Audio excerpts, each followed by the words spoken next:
მოგესალმებით, საღამომშვიდობის, შეგვიძლია ვკითხოთ საღამომშვიდობის, მოგესალმებით, თქვენ უყურებთ სოლიდარობის სტუდიას, გადაცემა ანალიტიკა, მოკლედ ჩვენ გვინდა რომ ყოველ შემთხვევაში რაღაცა წინა გადაცემის გაგრძელება გავაგრძელოთ იგივე სტუმრებთან ერთად. მოკლედ მე მირაბ ჯიქაშვილი ვარ, თენგო ომანიძე ჩემი კოლეგა, მეგობარი. ჩვენი სტუმრები კი დღეს ისევ უცვლელად რჩება და დავტოვეთ სხვათა შორის ჩვენი თხოვნით. ირაკლი უბილავა, პოლიტოლოგი, ანალიტიკოსი და ასევე ფილოსოფოსი და ანალიტიკოსი ბატონი ცოტნე მარღია. და ჩვენ იცით ყველამ კარგად გვისმენთ და გვიყურებთ უკვე სოციალურ ქსელში, YouTube გვერდზე, Facebook გვერდზე და ძალიან გთხოვთ ყველას, რომ ჯერეთი დიდ მადლობას გიხდით ყველას, ვინც აქტიურად ადევნებს ჩვენს პლატფორმას თვალყურს, ჩვენ არ გვაქვს ამბიცია რომ რაღაცა ლარი კინგის შოუსან თქვათ დიდი ცნობილი წამყვანებისან და რაღაც გადაცემებს შემოგთავაზდა, მაგრამ ამბიცია იმაზე მართლა გვაქვს და გვინდა სრული გვაქვს, რომ რაციონალური მსჯელობა ჩვენს პლატფორმაზე იყოს ყოველთვის. ყოველგვარი, ასე ვთქვათ, პოლიტიკური რაღაცა პარტიული მიკერძოები თუ ასე შემდეგ. ჩვენთვის თავარი არის, თავარი კონცეფცია და იდეა, მშვიდობა იყოს თელ მსოფლიოში და შესაბამისად ბუნებრივია ჩვენი ქვეყანა რაციონალურ გზაზე, როგორც ყოველთვის გადიოდა, უმძიმესი წუთები ქონია, აქვს სამწუხარო და ალბათ ექნება კიდეც რაღაცა ჩვენი მსჯელობით ხელი შეუწყოთ და მოსახლეობის მონაწილეობით, ხო, შევს ვინც გვისმენს და გვიყურებს. ძალიან მალე აქვე ვიტყვი რომ თენგომაც იცის ეს ბუნებრივია და ჩვენ გუნდში ეს კარგად იციან, ჩვენი ტექნიკური სამსახური ასევე ზრუნავს და ასევე პროდიუსერებიც და პროდიუსერიც ზრუნავენ რომ ინტერაქტივი გავაცოცხლოთ ისევ დავაბრუნოთ.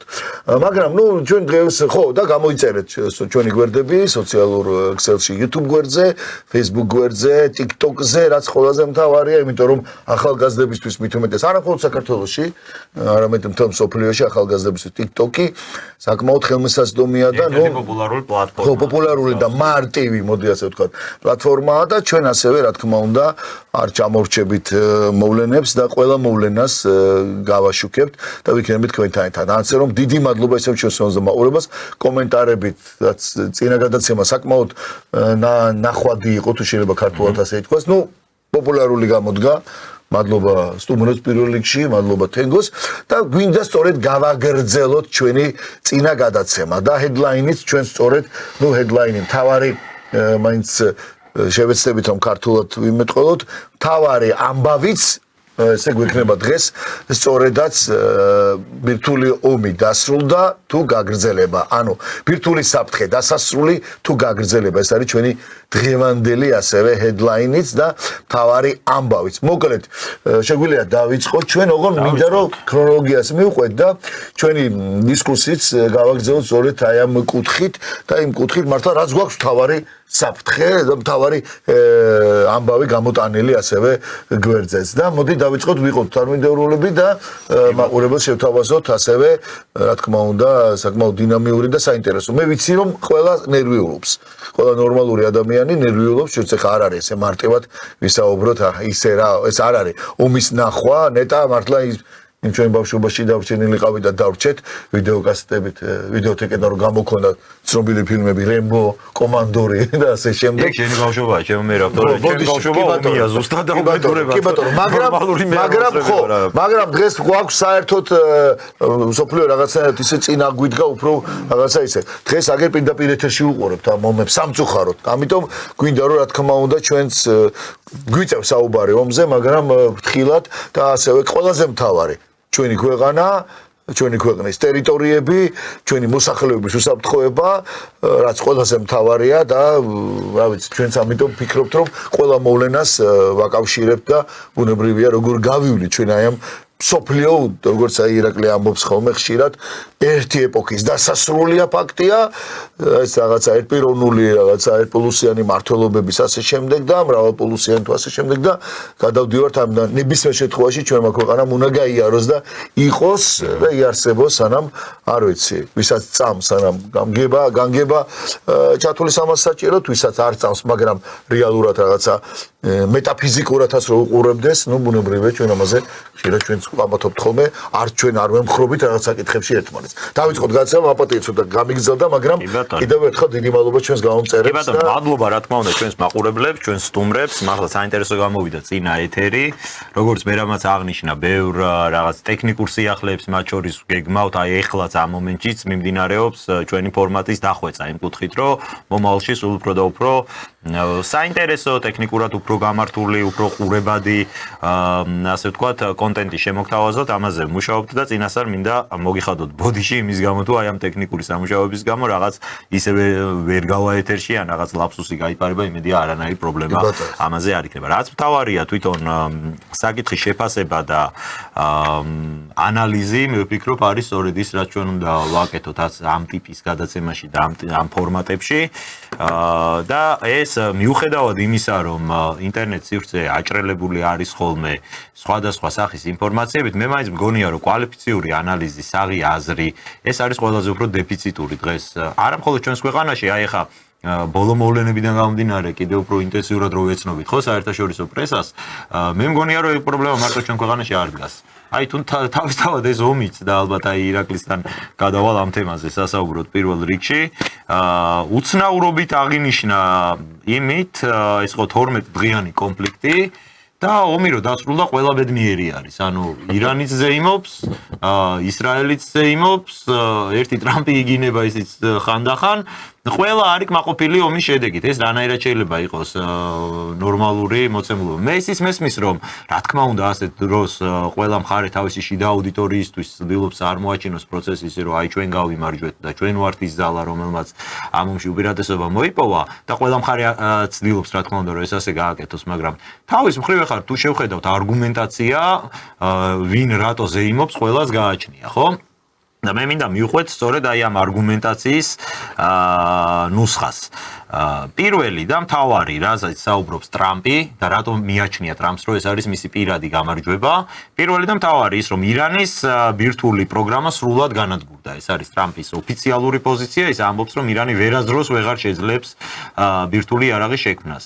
და მეორე ის, რომ მისმა დარტყმებმა, სხვა შორის დღეს ჰქონდა მას ანალოგია გაკეთებული ჰიროსიმას და ნაგასაკის დარტყმებს შეადარა, რომ ამ დარტყმებმა ომი დაამთავრა. ანუ ირანმა არ უპასუხა თუ ვერ უპასუხა თუ მხოლოდ სიმბოლურად უპასუხა შტატების თავდასხმას და შემდეგ ეს გახდა უკვე სამშვიდობო შეთანხმების საფუძველი. ანუ ორი ძირითადი პუნქტი აქვს ამ შემთხვევაში.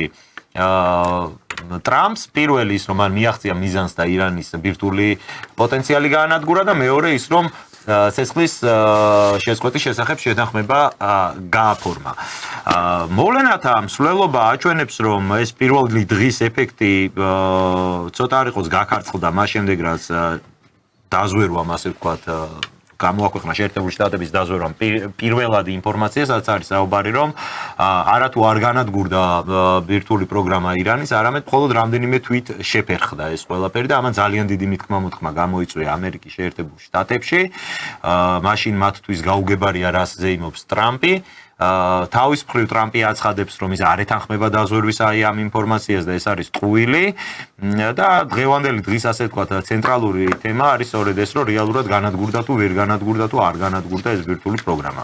მეორეს მხრივ ირანი სწორედ ამას ზეიმობს და აცხადებს, რომ არაფერიც არ განადგურებულა და მას კვლავ აქვს ეს შესაძლებლობები და მოდი საერთოდ სანამ იმისათვის რომ შეჯამდეს ასე ვთქვათ ეს თემა, მექნება ასეთი შემოთავაზება, რომ მოდი ვნახოთ აი ირანში როგორ აღნიშნეს. კი ბატონო, ხო, ჩვენმა მაყურებელმა მოსმენამ გამარჯვება. ნახოს. ისრაელზე გამარჯვება, როგორც თავად აცხადებენ, საინტერესო იქნება თხოვ რეჟისორს რომ გაუშვათ და თან მოусმინოთ. აი ეს არის კადრები თეირანიდან, როდესაც როგორც ირანელები აცხადებენ, მათ მოიპოვეს ისტორიული გამარჯვება. ამ შემთხვევაში არ არის რა თქმა უნდა საუბარი იმაზე, რომ ირანის არმია დგას ზარალი ამ ომში, მან ძალიან დიდი ზარალი ნახა და განიცადა, თუმცა ისინი ამბობენ, რომ გადარჩა ირანის ბირთვული პროგრამა, რაც მთავარია და ისინი კვლავ გააგრძელებენ ბირთვულ იარაღზე მუშაობას და პლუს ამას, რასაც ისინი მიიჩნევენ მთავარ გამარჯვებად, რომ ისრაელის მიზანი ამ ომში იყო რეჟიმის შეცვლა, ხოლო ამ მიზანს ისრაელმა ვერ მიაღწია და ამერიკის შეერთებულმა შტატებმა ამ მიზანს ვერ მიაღწია. სწორედ ეს გახლავთ ირანელების ზეიმის, ასე ვთქვათ, საფუძველი. რამდენად ეთანხმები ირაკლი აი ამ მოსაზრებას, რაც ამ შემთხვევაში გამოითქმება ირანელების მხარეს, რომ ვერ მოხდა რეჟიმის სრულიება, რომ ტრამპმა აღიარა, რომ რეჟიმის სრულიება ეს იქნებოდა ქაოსი რეგიონში და მან ღიად თქვა, რომ ის არის სწრაფვის ირანში რეჟიმის სრულიებისკენ, ეს არის თუ არა ამ ომში ნამდვილად ირანის გამარჯვება.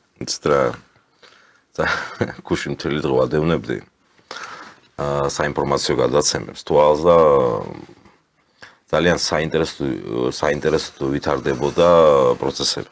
მართლა გასაკვირია ის, რომ ამ კონფლიქტს ასე ვთქვათ, კონფლიქტს ზოგადად ყავს ორი მხარე, თუმცა მესამე მხარეც რომ ვითვალისწინოთ ჩაერთო შეერთებული შტატებიც ამ პროცესში.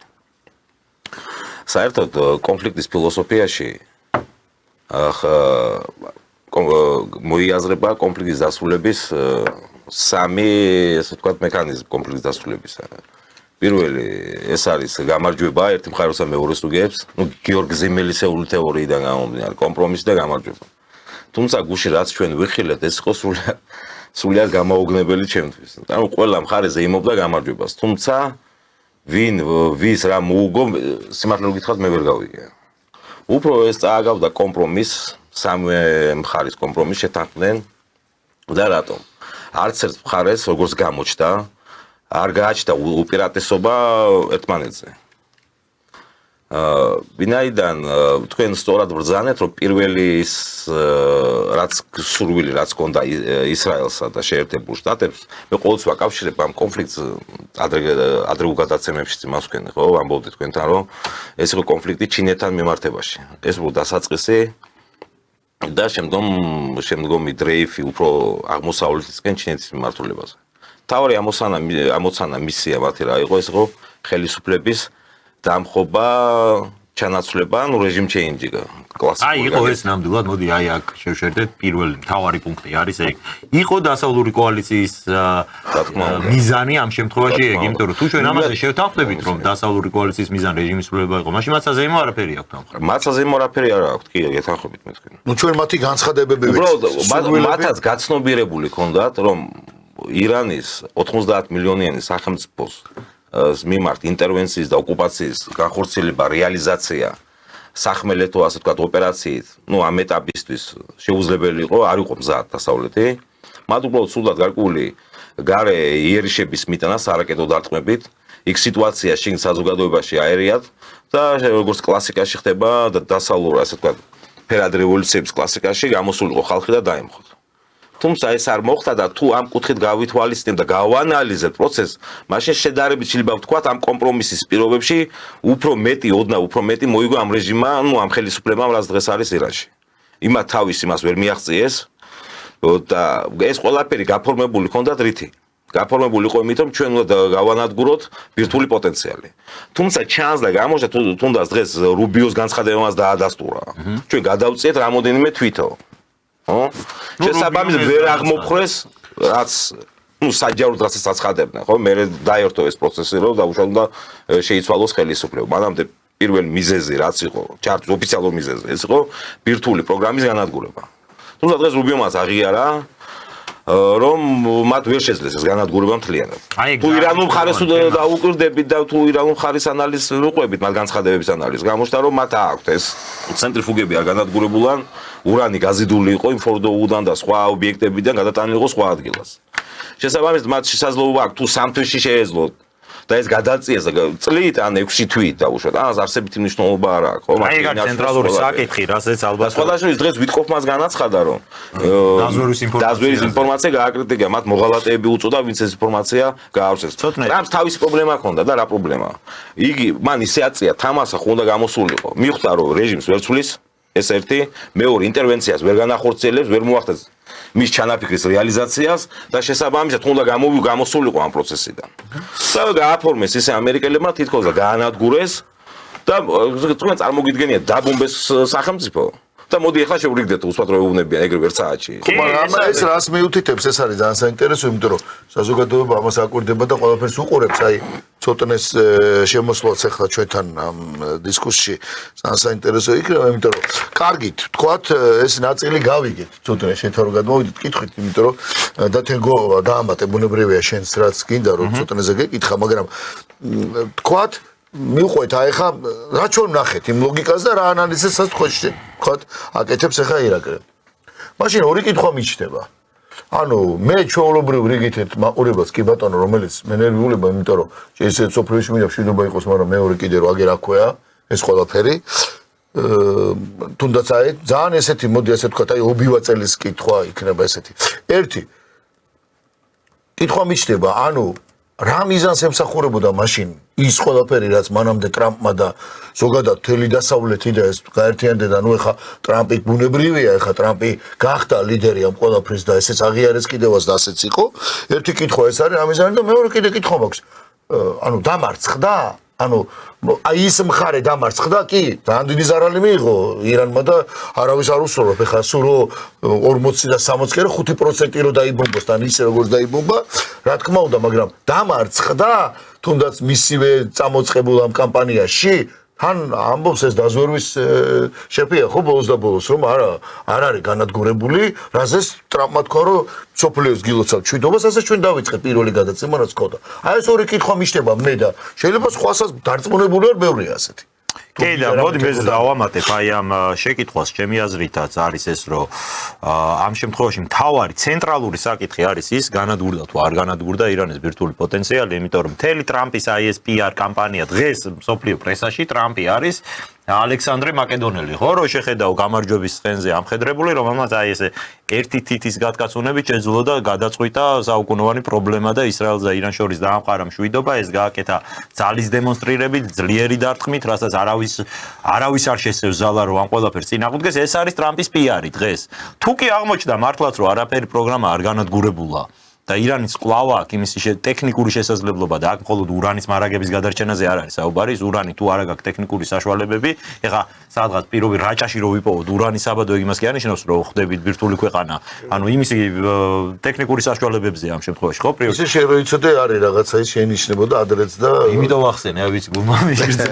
მაგრამ მთავარი რა არის ეგ რომ თუ კი დადასტურდა რომ ტრამპის ცდება ამ შემთხვევაში და რასაც ისამობს არის ტყუილი და არ განადგურებულა ირანის ბირთვული პოტენციალი, ეს ხო პირდაპირ მიუთითებს იმას რომ რამდენიმე თვე არის ეს თუ რამდენიმე წელია რაღაც ვადის შემდეგ კვლავ დადგება ირანთან სამხედრო კონფლიქტის აუცილებლობა დღის ეს რიგში, იმიტომ რომ კვლავ დადგება ის დღე, როდესაც იტყვიან რომ ირანი დღე-დღეზე შექმნის ახლა კიდე ბირთვულ იარაღს. კი ბატონო, უბრალოდ მაშინ ლოგიკა არ მესმის ან ოპერაციის დაწყების ან დამთავრების. თუ ანუ რა იყო ოპერაციის დაწყების მიზანი? მოგესალმებით, პირველ რიგში დამოვიწყდა, ანუ რატო დაიწყო ოპერაცია? კეთრი, რეჟიმ ჩეინჯი უნდა მომხდარიყო, ვერ მოხდა და მე დასრულების მიზანია რომ გამომძვრალიყო. ლოგიკაშიც ვერ მოყვებით რატო? უყურე ვის შეიძლება ახლა ჩვენ აქ ანალიტიკას როცა ვაკეთებდით, სტუმრები ვინც ყავდათ გადაცემაში, ისინიც კი საუბრობდნენ რომ აი ასეთი შეტევებით ირანის რეჟიმის ჩამოშლა არის შეუძლებელი. ეს არ იყო არანა ისეთი შეტევა, ისეთი ზიანი ირანის ან ეკონომიკას, ან სამხედრო და თავდაცვის მმართველობას არ მისდგომია, რომელიც შეიძლებოდა რეჟიმს საკუთარი ძალაუფლების ფასად დაждდომოდა, ხო? ჩაგეჭრა ხოლმე, იმიტომ რომ რაღაცაში რო არ დაგეთანხმები, მინდა მაშინვე რომ გითხრა სანამ პირველი რეჟიმის ცვლილება როგორ არ იყო შესაძლებელი, არ იყო შესაძლებელი უკვე მომდენო დღეებში ეს გამოჩნდა, როცა აი პირველ ტალღას გაუძლო ირანმა, თორე ხა პირველ დღეს წარმოიდგინეს სამხედრო ელიტა გაუნადგურეს, ინტელექტუალური პოლიტიკური ლიდერები გაანადგურეს. მე ვფიქრობ გათვლა ზუსტად ეს იყო, რომ აი ამ სწრაფი ელვისებური დარტყმით თუ მოხდებოდა შეგნით ირანის ჩამოშლა. ეს არის საკმარის მე ამას ვამბობ. მე გავიგე რომ რაღაცა ნაბიჯები რაც გადაიდგა შეიძლება ამისკენ იყო გათვლილი. კი ბატონო. ამაში მოყვებით. მე ვიძახი რომ უბრალოდ ის თავდასხმა რაც ირანზე განხორციელდა ხო? არ იყო საკმარისი ფაქტია, რომ არ აღმოჩნდა, რომ საკმარისი არ იყო. არა, ამას ჩვენ ვსაუბრობთ მათ შორის და თქვენთან არაერთი სტუმარი იყო, ვინც ამას უსვამდა ხაზს. და ეხლა მით უმეტეს ამერიკის სადაზვერვო სამსახურს, რომელიც სანამ ოპერაცია იგეგმება, მიიქნება ეს რაღაც სამხედრო ოპერაცია, მანამდე მთელი რიგი სადაზვერვო ინფორმაციები მუშავდება, ხო? აქედან გამომდინარე, ჩვენ თუ გვესწოდა და ხვდებოდით მაგდენს, ეხლა ამერიკელებს და ამერიკის სპეცსამსახურებს არ გაუჭირდებოდათ იმით ვთვლი, რომ თუნდაც ის რომ ეხლა რასაც აკეთებს ამერიკის სადაზვერვო სამსახური რა განცხადებას აკეთებს, ბერავინ მათ შორის რუსებმა რა განცხადება გააკეთეს ირანის ბირთვულ პროგრამასთან დაკავშირებით. ოფიციალურად რუსეთი ამბობს, რომ არავინ არ იცის რა დღეში როგორ მდგომარეობაში არის ირანის ბირთვული. ირანულმა მხარემ გააკეთა ამაზე განმარტება, მაშინ რამასაც გეტყვი, ისინი ამბობენ, რომ კი სერიოზულად დაზიანდა, მაგრამ ისინი ასევე ამბობენ იმას, რომ ირანის უფლება ბირთვულ ენერგიაზე ეს არის ხელშეუხებელი უფლება და ჩვენ მესმის ხო, ნუ ირანს ეგ ნიშნავს, რომ აქ კვლავ პოტენციალი. გავიგე, მესმის ირანის ხვალად ვერ ვლაპარაკ, ჩვენ ხვდებით, რომ აქ ეხა საინფორმაციო ომია, ხო? უბრალოდ გასაკვირი აქ ის იყო, რომ ამერიკელების მხრიდან ეს მათ საინფორმაციო ომში მომგებიანი სულ არ იყო ამერიკის სადაზვერვო სამსახურის მიერ გავრცელებული ეს ინფორმაცია. უბრალოდ ხაზი უნდა გავუსვათ ირანელები იგივე რეჟიმი, ირანული რეჟიმი, ვინც დღეს მართავს ირანზე ძალაუფლებაშია, ის ცდილობს, რომ საინფორმაციო ომი მოიგოს პირველ რიგში შიგნით ქვეყნის, იმიტომ რომ მოსახლეობას დაანახოს, რომ კი ჩვენ ეს, მაგრამ ჩვენ ვიდექით ძლიერად გადავარჩინეთ ბირთვული პროგრამას და ჩვენ ისევ ისეთი ძლიერი და ეს რეგიონალური გავლენის მქონე ქვეყანა ვართ, ხო? და ამას ერთად საინფორმაციო ომის მოგებას ცდილობს საერთაშორისო ველზეც. ეს ფაქტია. უბრალოდ ისეთი დიდი ქვეყნები, მათ შორის რუსეთიც კი, რომელიც გეოპოლიტიკური მოწინააღმდეგეა ამერიკის შეერთებული შტატების და რუსეთის ინტერესია ამერიკის მარცხი ნებისმიერ სოფლიოს ნებისმიერ რეგიონში, ისინიც კი ამბობენ, რომ თავს ანუ ისინიც კი არაძლევენ თავს იმის უფლებას, რომ არა ამერიკელებმა ვერ მოახერხეს ბირთვული პროგრამის განადგურება ირანში, ხო? ანუ ისინიც ამბობენ, რომ არავინ არ იცის ეს ხაზგასმით მდგომარეობაშია. ხო, არავინ არ იცის რა მდგომარეობაშია, რა ქვია, ირანის ბირთვული პროგრამა, ხო? თუ რუსებმა არ იციან ეს, დიდი ალბათობით შეიძლება არც ამერიკელებმა არ იციან. ამას უსვამენ რუსები ხაზს. ამის თქმა მინდა. უყურებ, აქედან გამომდინარე, მაშინ რაც თავიდან დავიწყე, თუ შენ ვერ მოახერხე და საკმარისად არ შეუტიე იმისთვის, რომ რეჟიმი შეგეცვალა ქვეყანაში, თუ შენ საკმარისი ძალისხმევა არ გაწიე იმისთვის, რომ ის ბირთვული პროგრამა, რაც ქონდა საბოლოოდ გაგენადგურებინა, რასაც ამბობ, თუ 4 თუ 5 14 ტონიანი საავიაციო ის ესროლა რაკეტა თუ ბომბი, რასაც ეძახიან, ხო? რავი, მეორე 5 ესროლა, რახან ეს პროცესი დაწყებული იყო. ეს ნაბიჯი ხო გადაიდგა, ხო? მთელი მსოფლიო იმას ელოდება და გადადგამდა თუ არა ამერიკა ამ ნაბიჯს, იმიტომ რომ ეს შეიძლება და პროვოცირებელი ყოფილიყო მესამე მსოფლიო ომის ბირთვული დაპირისპირების, რაზეც ჩვენ ვსაუბრობდით. მაგრამ ამერიკის შეერთებულმა შტატებმა გარისკა და გადადგა ეს ნაბიჯი, ხო ფაქტია? ხო? მაშინ თუ მათ ვერც ერთი საკუთარი მიზანი და ამოცანა ვერ შეასრულეს, ვერ გადაახეს, ხო? მაშინ რა აზრი ქონდა ამ ოპერაციის დაწყებას? აი ეს არის ძალიან გეუბნები მე რა აზრი ქონდა. ეს იყო შეცდომა, ამაზეა შენი საუბრის დაშვება მდგომარეობს იმაში, რომ აი ამერიკის სპეცსამსახურებია და როგორ არ ეცოდინებოდა და ისტორია ადასტურებს მაგას, მათ შორის ჩემი აზრით, რომ ძალიან ხშირად დიდი სახელმწიფოების სადაზვერვო სამსახურების ხელმძღვანელობაც უშვებენ ამგვარ შეცდომებს. მათ ქონდათ იმისი მოლოდინი, ეს იყო რუსეთს მაგალითი რა იყო აბა შეცდომა მაშინ. ხო იყო მოლოდინი რუსეთის შემთხვევაშიც, რომ თუ მოხდება შეტევა და რუსეთი ჩამოიშლება შიგნიდან, ეგ იყო, ხო მაშინაც იქაც შეცდნენ, იქაც ვერ გაამართლა მათმა პროგნოზმა. ირანის შემთხვევაშიც იგივე დაემართა. მასაც გედება რომ რა გახდა ერთი დაბომბოს და აფეთქოს საბოლოოდ უკრაინა, მაგრამ უყურე თენგო ცოტნეს ლოგიკას, აი ჩემი მე რო კითხვა დაუსვი და რო თქვი რომ ორი კითხვა არსებობს მაშინ ობივაწალისთვისო. შენი ეხა შენ რა არგუმენტსაც იყენებ, სარგე რითი რა არგუმენტია სარგებლობ, მე მაშინ მესამე კითხვა მიშ გაუშვება უბივაწალს. ანუ ჩემი პირველი კითხვა რა იყო? ანუ რომ უყურებს რა. ეს საბოლოო ჯამში რა იყო? ეს იყო მარცხი ამერიკელების, ხო? ხო დავსვი პირველი ეს იყო მარცხი ამერიკელების, მეორე იყო ის რომ არაფრის თავი არ ქონიათ და მესამე მაშინ ემოტივო რა შეცდომა იყო? და როგორ ფიქრობ ეხა შენ? აი მაგ ლოგიკას რომ მიუხვეთ, ამერიკის პრეზიდენტი გამოვიდა, ჩვენ ხო ახლა ანალიზს ვაკეთებთ, რაც ვნახეთ. ამერიკის პრეზიდენტი გამოვიდა, მას ახლა ხო ნათელია იქ ინგლისის პრემიერი და ნეთანიაჰუ და თუ და თელი მსოფლიო 5 წუთიანი პაუზა იყო იმ ბრიფინგზე 4 კაცი რო გამოვიდა და გვაუწყა რომ თელმა მსოფლიომ დაისვენეთ მშვიდობა არსებობს ამ მხარეში. ანუ ლოგიკურად შეიძლება კითხვა, რაც თენგომ ჩამოთვალა. ანუ შენ ახლა უბრალოდ დაგვიმატე მესამე კითხვა, ვა, შეგეშა, რა შეცდომა იყო? ნებისმიერ შემთხვევაში პასუხი აქვს მაგას, მე შემიძლია ჩემი მაგრამ ნებისმიერ შემთხვევაში შენ რო უკვე დღეს ამბობ აი ამ ყველაფრის მერე შენივე დაზვერვის შეფირო ამბობს რომ მეგობრებო რა ქვია პოლიტიკოსებო ანალიტიკოსებო არ არის ეგრე საქმე კაცო თეირანში და შენივე გაშვებული ვიდეო რაც ანახე ხა მაყურებელს რომ ზეიმ იმიდის იქ რომ ვერ დაგვამარცხეს ამაშია საქმე რომ რა ხდება ჩვენ ანუ რაღაცა მცდელობა იყო შეცდომის ხარჯზე შეიძლება რა მომხდარიყო მე მაგ შეიძლებოდა მესამე სოფლიო ომის წინაშე დამგარიყო ქვეყანა სოფლიო მაგრამ მე მაგ ამაზე ჩემი ვერსია და ჩემი პასუხი ტრამპთან დაკავშირებითაც და ნეთანიაჰუსთან დაკავშირებითაც და მინდა უბრალოდ რეჟისორს ხო ერთი ბატონო ჩვენს გვაინტერესებს არქივიდან ვნახოთ ერთი ვიდეო თუ შეიძლება რომ გაუშვათ პარალელურ კადრად რომ გაუშვათ ეს ყველაფერი ეს გახლავთ არქივიდან კადრები რამდენიმე თვის წინანდელი ნეთანიაჰუს საწინააღმდეგო აქციები ისრაელში მიმდინარეობს პროტესტი ვიდრე ტეირანი და ამბავი მოხდება ეს ხდება ომამდე პერიოდში არის ღაზას ეს ხდება ღაზას სექტორთან დაკავშირებით დაწყებულია უკვე ეს კონფლიქტი და თქვენ ხედავთ და ეს არ არის ხა დამალული ფაქტი ეს ერთ-ერთი ვიდეოა თორე საკმაოდ არაპოპულარული იყო უკვე ბოლოს ისრაელში ღაზას წინააღმდეგ მიმდინარე ოპერაცია იმიტომ რომ ერთის მხრივ ვერ ხდებოდა და ვერ ხდება დღემდე მთავარი მიზნის შესრულება რომ ძევლები დაბრუნდნენ სახლში და ანუ ეს იყო უკიდურესად არაპოპულარული თემა ნეთანიაჰუმ როგორც მინიმუმ ამ ომიდან მოიგო ის რომ დღეს მას აქვს გმირის მანტია მოსხმული და ის აცხადებს რომ მან ისტორიული გამარჯვება მოუტანა ისრაელს ტრამპისთვის ეს ყველაფერი არის ზუსტად ეს გამარჯვების მანტია მოსხმა რომ ის წარუმატებლობა რაც მან განიცადა უკრაინის ფრონტზე, როდესაც ამბობდა რომ 24 საათში დავამთავრებ უკრაინის ომს და აღმოჩნდა რომ ვერაფერს ვერ ამთავრებს და იქ კიდევ უფრო ძიმე სურათი დგას ვიდრე მის პრეზიდენტობამდე იდგა, მას სჭირდებოდა ადგილი, მას სჭირდებოდა სამყაროში სივრცე, სადაც ის იქნებოდა გამარჯვებული.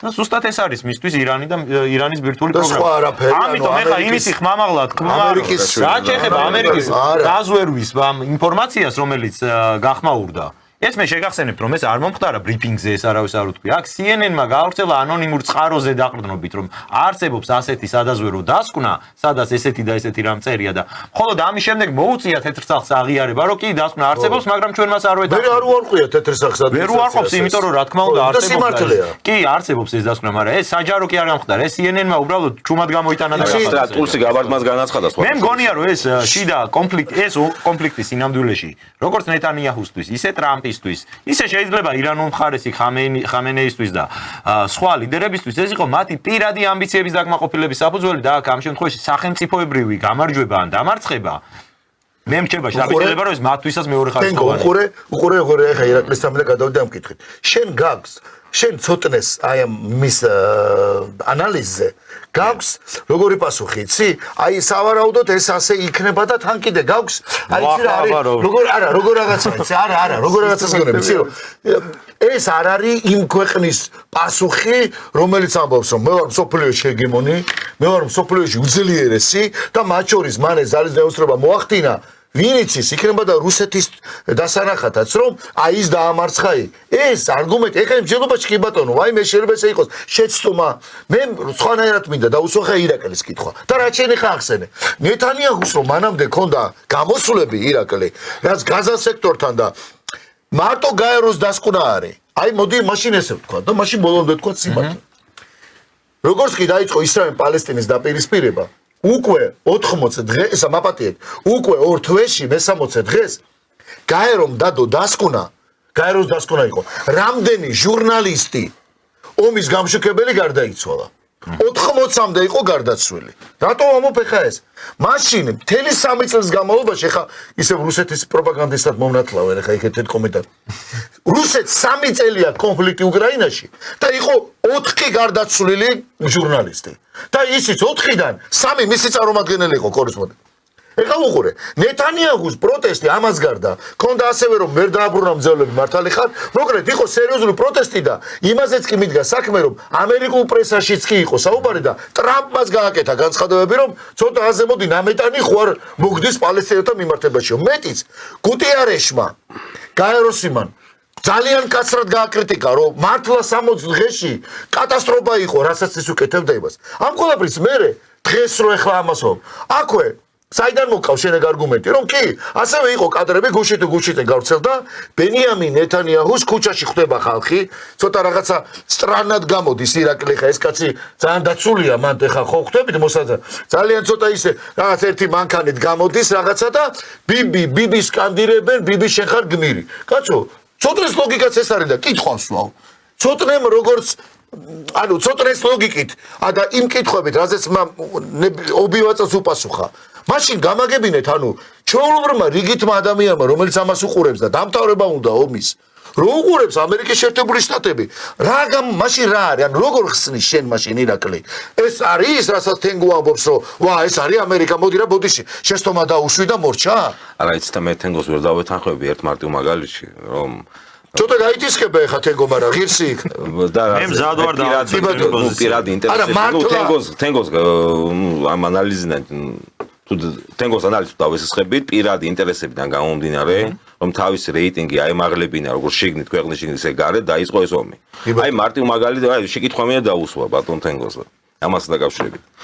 თქვენ როგორ ფიქრობთ ახლა ირანის მხრიდან ამერიკულ ბაზაზე მიტანილი იერიში კი ბატონო. მოხდა ხო? ერთ-ერთ ჭური ჩამოვარდა როგორც მე ვიცი, რა? კი, ყატარში ეს შეერთებული შტატების იმიჯზე როგორც ნორმალ პირველ სახელმწიფოს მოქმედებს თუ არა უარყოფითად მოქმედებს. აი მაგაზე გიპასუხებ, რა თქმა უნდა, მოქმედებს და ზუსტად მაგედან გამომდინარეობდა ტრამპის პასუხი ამ ყველაფერზე, რომელმაც უმაღლესი კლასი აჩვენა ჩემი აზრით აი ამ ყველაფერში, როდესაც ის ირანში ზეიმი მიდიოდა მსოფლიო დაძაბულია კაცშვილმა არ იცის რა ხდება, როგორ ხდება, შტატების ბაზას დაარტყა პირდაპირ ირანმა და ამ დროს გამოვიდა და დიდი მადლობა ირანს რომ წინასწარ შეგვატყობინა ამის შესახებო და ეს იყო შეთანხმებული, ეს იყო სიმბოლური დარტყმა, თქვენ გენაცვალეთ თქვენი ჭირიმე, არაფერი გართულება აღარ მოყვება ამასო. ანუ აქ მერე უკვე როდესაც ამერიკის პრეზიდენტი ამ განცხადებას აკეთებს, იქ ფიზიკურად დაეცა ის ბომბი თუ არ დაეცა, საერთოდ ის ბაზა რო იცოდეთ რამდენიმე თვით ადრე იყო ევაკუირებული, ან თუ რამდენიმე თვით არა, მაგრამ ამ თვის დასაწყისში არის გადაღებული ფოტოს, როცა ამ ბაზაზე დგას 40 თვითმფრინავი, ავიაბაზა არის,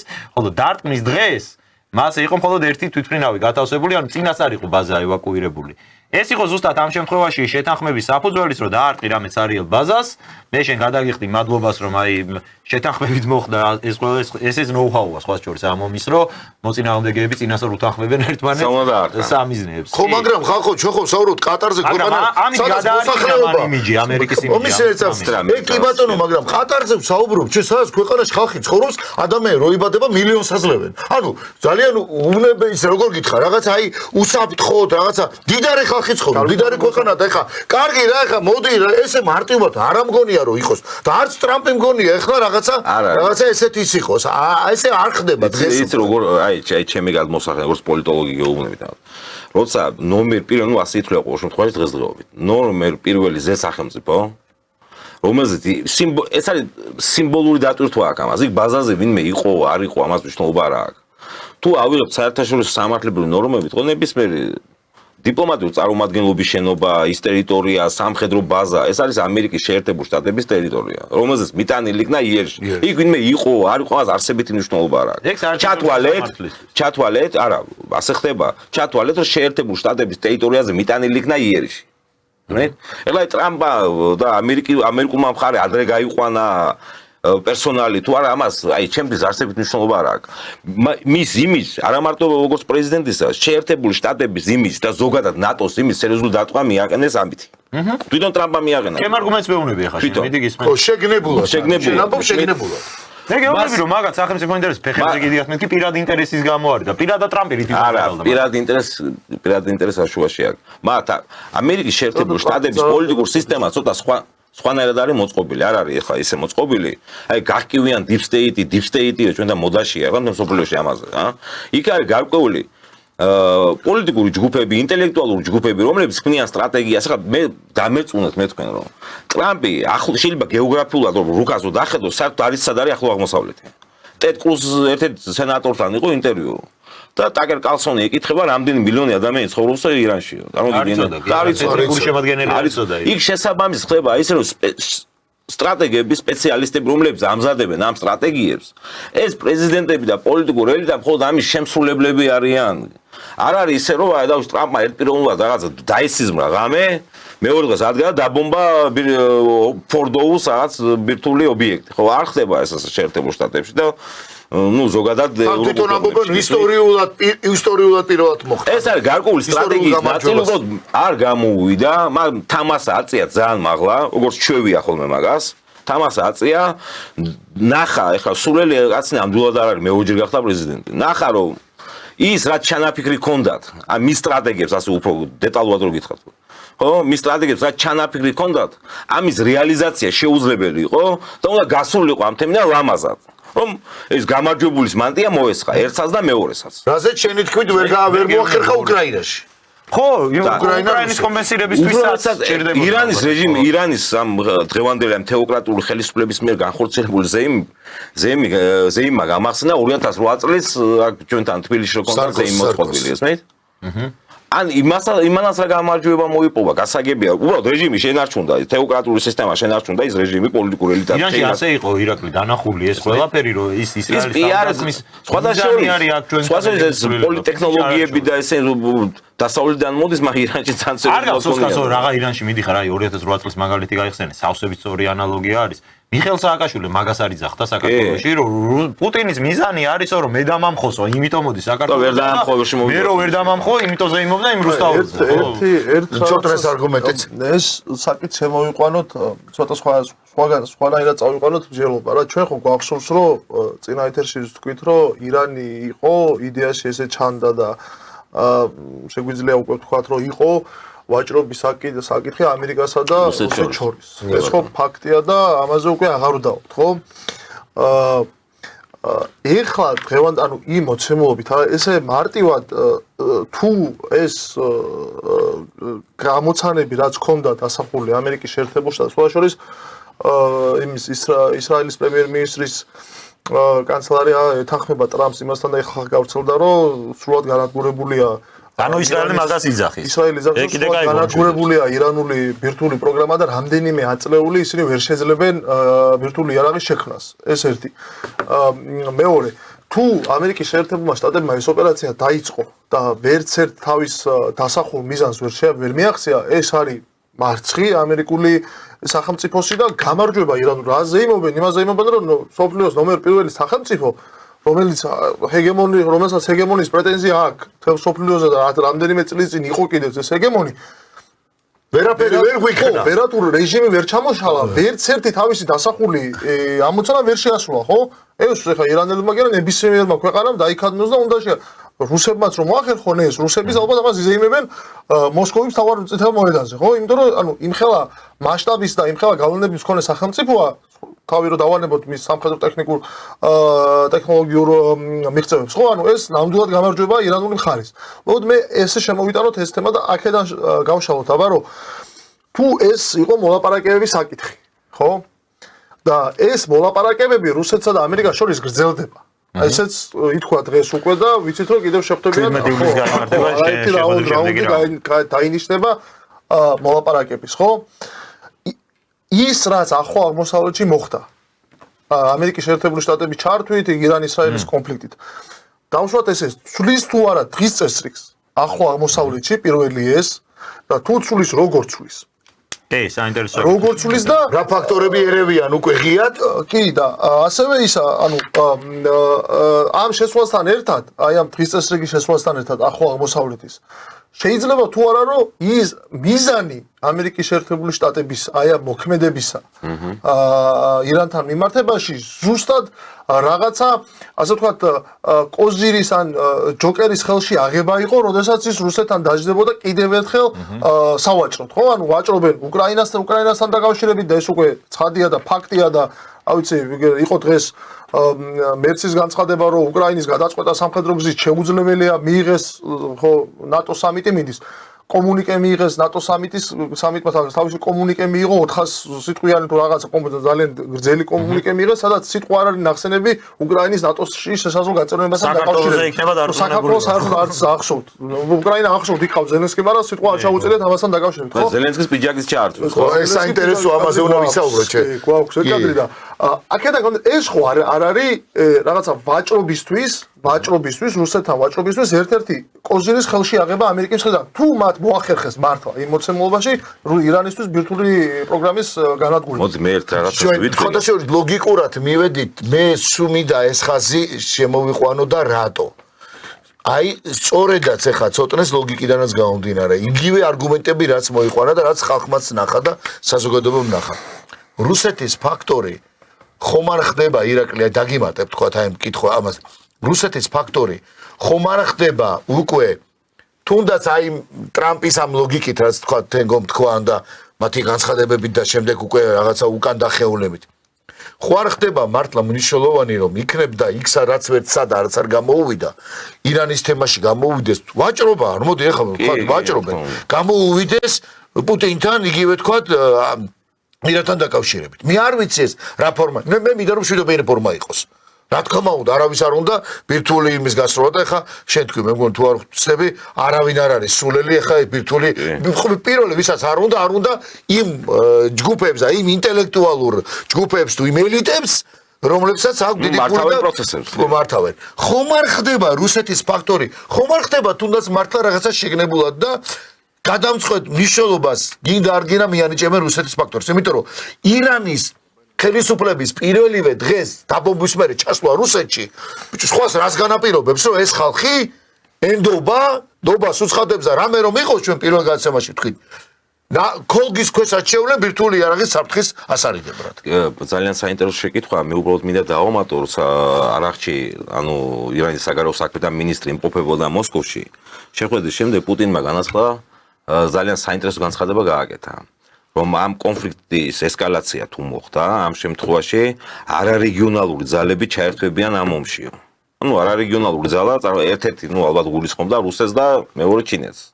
შესაბამისად, ამანაც სერიოზული შემაკავებელი ფაქტორი გახდა ამერიკულ, ზოგადად დასავლური ისრაელ კოალიციის კონფლიქტის გაგრძელებისა ირანთან მიმართებაში. რაც შეეხება გამარჯვების თემას, მე მინდა ვთქვა და მე გავაგრძელებ იმას უკრაინის თემას. რაც შეეხება გამარჯვებას დაკავშირებით, მე არ ვფიქრობ, რომ ირანმა გაიმარჯვა რატომ? რატომ არ ვფიქრობ? კი, შეიძლება გარკვეული მეტი დივიდენდი მიიღოს შესაძლოა, ესეც გასარკვევია მეტი მიიღოს თუ ნაკლები. თუმცა ეს რო კომპრომისი და მე გამარჯვება საერთოდ რას ვთვლი? ერთ სახელმწიფო ერთმა სახელმწიფომ აგრესია მოახდინა მეორე სახელმწიფოს, ხო? ისრაელმა ამ შემთხვევაში შევეშვა შეერთებულ შტატებს. თუ ირანის ხელისუფლება აგრესიის შემთხვევაში გაანადგურებდა, მოწინააღმდეგეს, მოწინააღმდეგე არ გაანადგურდა, არც ერთი მხარე არ გაანადგურებდა, დარჩნენ როგორც იყვნენ ესე, კი, რაღაც ზიანი მიიღეს, რა თქმა უნდა, სამი მხარე მიიღო ზიანი. ფინანსური და იმიჯური ზიანი მიიღო ჩემი გადმოსახედიდან. იმას გარკვეული დანაკარგები. შესაბამისად, ეს იყო კომპრომისი იყო. გავიგეთ რომ ვერ გაანადგურა ირაკლი, მაგრამ ის რომ მაგალითად ეხა ორი დღით ადრე ტრამპი იძახის რომ მე დღეს აღარა ვარ ირანთან ლაპარაკის ხასიათზე, მე თქვენ არ დაგელაპარაკებით. შემდეგ იძახის რომ პრინციპში რატო არ უნდა შეიცვალოს ხამენეის.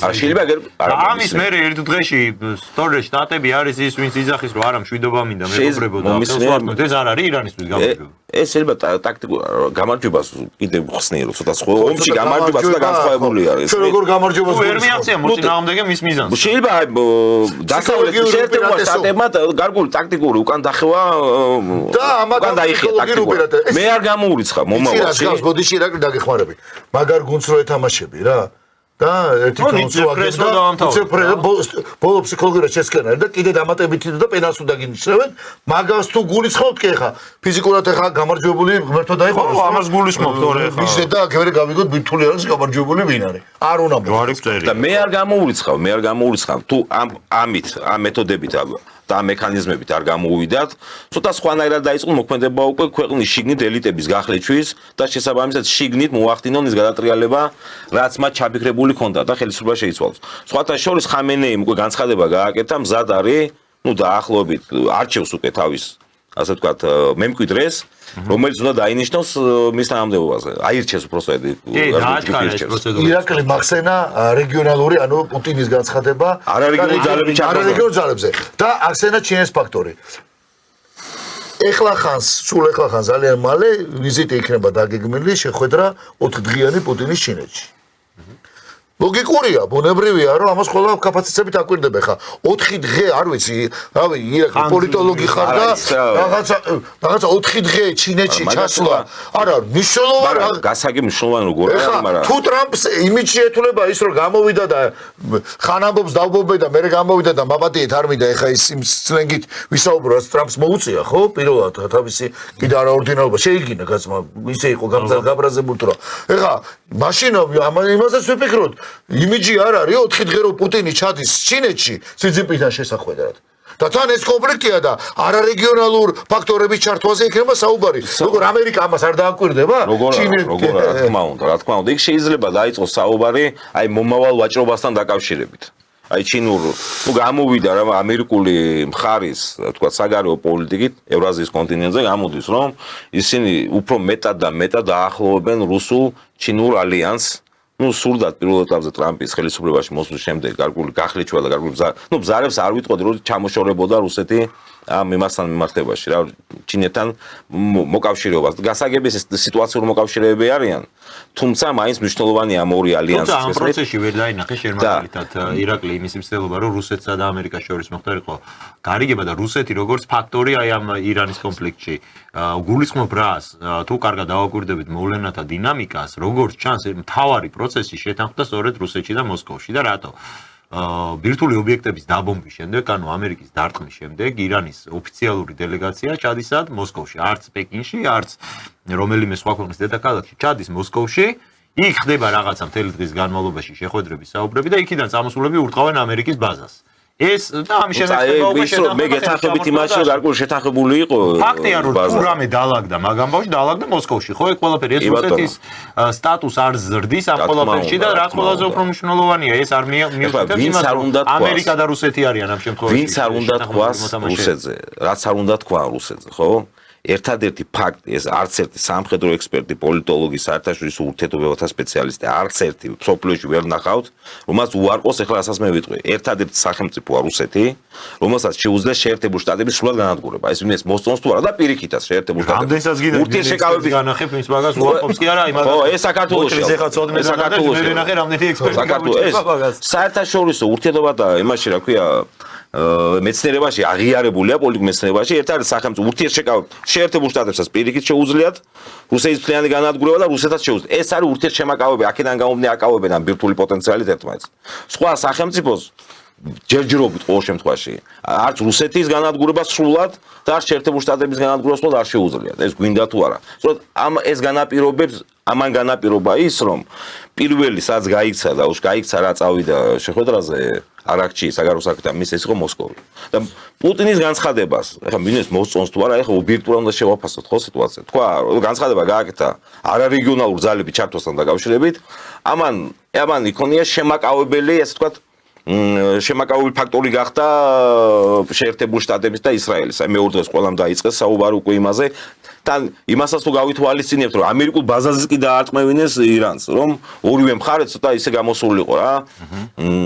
ნორმალურად გამოსულიყო და იმიჯი შეენარჩუნა. მოდი რუსეთზე ვსაუბრობთ და სხვათა შორის არ კეთდება კეთილსაიმედო განცხადებები რუსეთში დღეს ჩემი აზრით ძალიან მნიშვნელოვანი განცხადება იყო ლავროვის განცხადება და რეჟისორს თხოვს რომ მოდი გავუშვათ ვიდეო არის რუსულენოვანი ინტერნეტის ფორმატი გვაძლევს ამის შესაძლებლობას და არ მგონია რომ ხამაინდამაინც თარგმანი იყო საჭირო ამ ყველაფრისთვის თუმცა შემდეგ ანალიზისთვის რა თქმა უნდა თვითონ ტექსტის შინაარსზეც ვისაუბრებთ. Глобальная безопасность – это, наверное, главная вещь, особенно на нынешнем этапе, когда так печально известные часы судного дня тикают и там стрелку переносят все ближе к полуночи. Важно этого не допустить, и мы активно занимаемся тем, чтобы не произошло катастрофы. Вы слышали, как уже стало таким будничным говорить о возможности начала Третьей мировой войны, и особенно это печально в ситуации, когда реваншистские, агрессивные, воинствующие настроения вновь возрождаются в полном объеме в Европе. ამ შემთხვევაში, როგორც ხედავთ, საგარეო საქმეთა მინისტრი რუსეთის სულაც არ არის იმ განწყობაზე, რომ სოფლიოში მშვიდობა მყარდება, ის ამბობს, რომ განკითხვის დღის საათი ციკციკებს და სულ უფრო უახლოვდება შუაღამის ნიშნულს. ანუ ეს გვესმის ალეგორიულად, რასაც ნიშნავს, ის ამ ყველაფერს საუბრობდა სხვა შორის ევროპასთან მიმართებაში და რევანშისტები არიან ევროპაში, ხელისუფლებაში და ეს აჩქარებს, ასე ვთქვათ, ამ პროცესს და რუსეთი ყველანაირად ცდილობს, რომ ეს კატასტროფა გადაავადოს, ააცილოს მსოფლიოს თავიდანო. თუ ცოტა არ იყოს აი რაღაც დღევანდელი კონტექსტებიდან ამოვარდნილი მეჩვენა, მე პირადად ეს განცხადება და ალბათ ცოტნეს მივცეთ ამ შემთხვევაში სიტყვა იქნება უპრიანი. მთელი მსოფლიო ზეიმობს იმას, რომ ყოველ შემთხვევაში ცდილობენ გვაზეიმონ ყველა მხარე ირანიც, სხვა შორის ტრამპამ ზუსტად მაგ ფორმულირებით თქვა, რომ ეს იყო ომი, სადაც ყველამ გაიმარჯვაო. ირანის გამარჯვებულია ამ კონფლიქტში, იმიტომ რომ ეხლა მიეცემა შესაძლებლობა, რომ დაასრულოს ეს იზოლაცია და კეთილმეზობლური ურთიერთობები კონდეს ყველასთანო, ისრაელი თავისთავად გამარჯვებულია და ნუ შტატები ხო გამარჯვებულია და გამარჯვებულია. ესეთი უნიკალური ფორმულა მოიგონა ამერიკის პრეზიდენტმა, რომ ომში ყველა მხარე იგებს.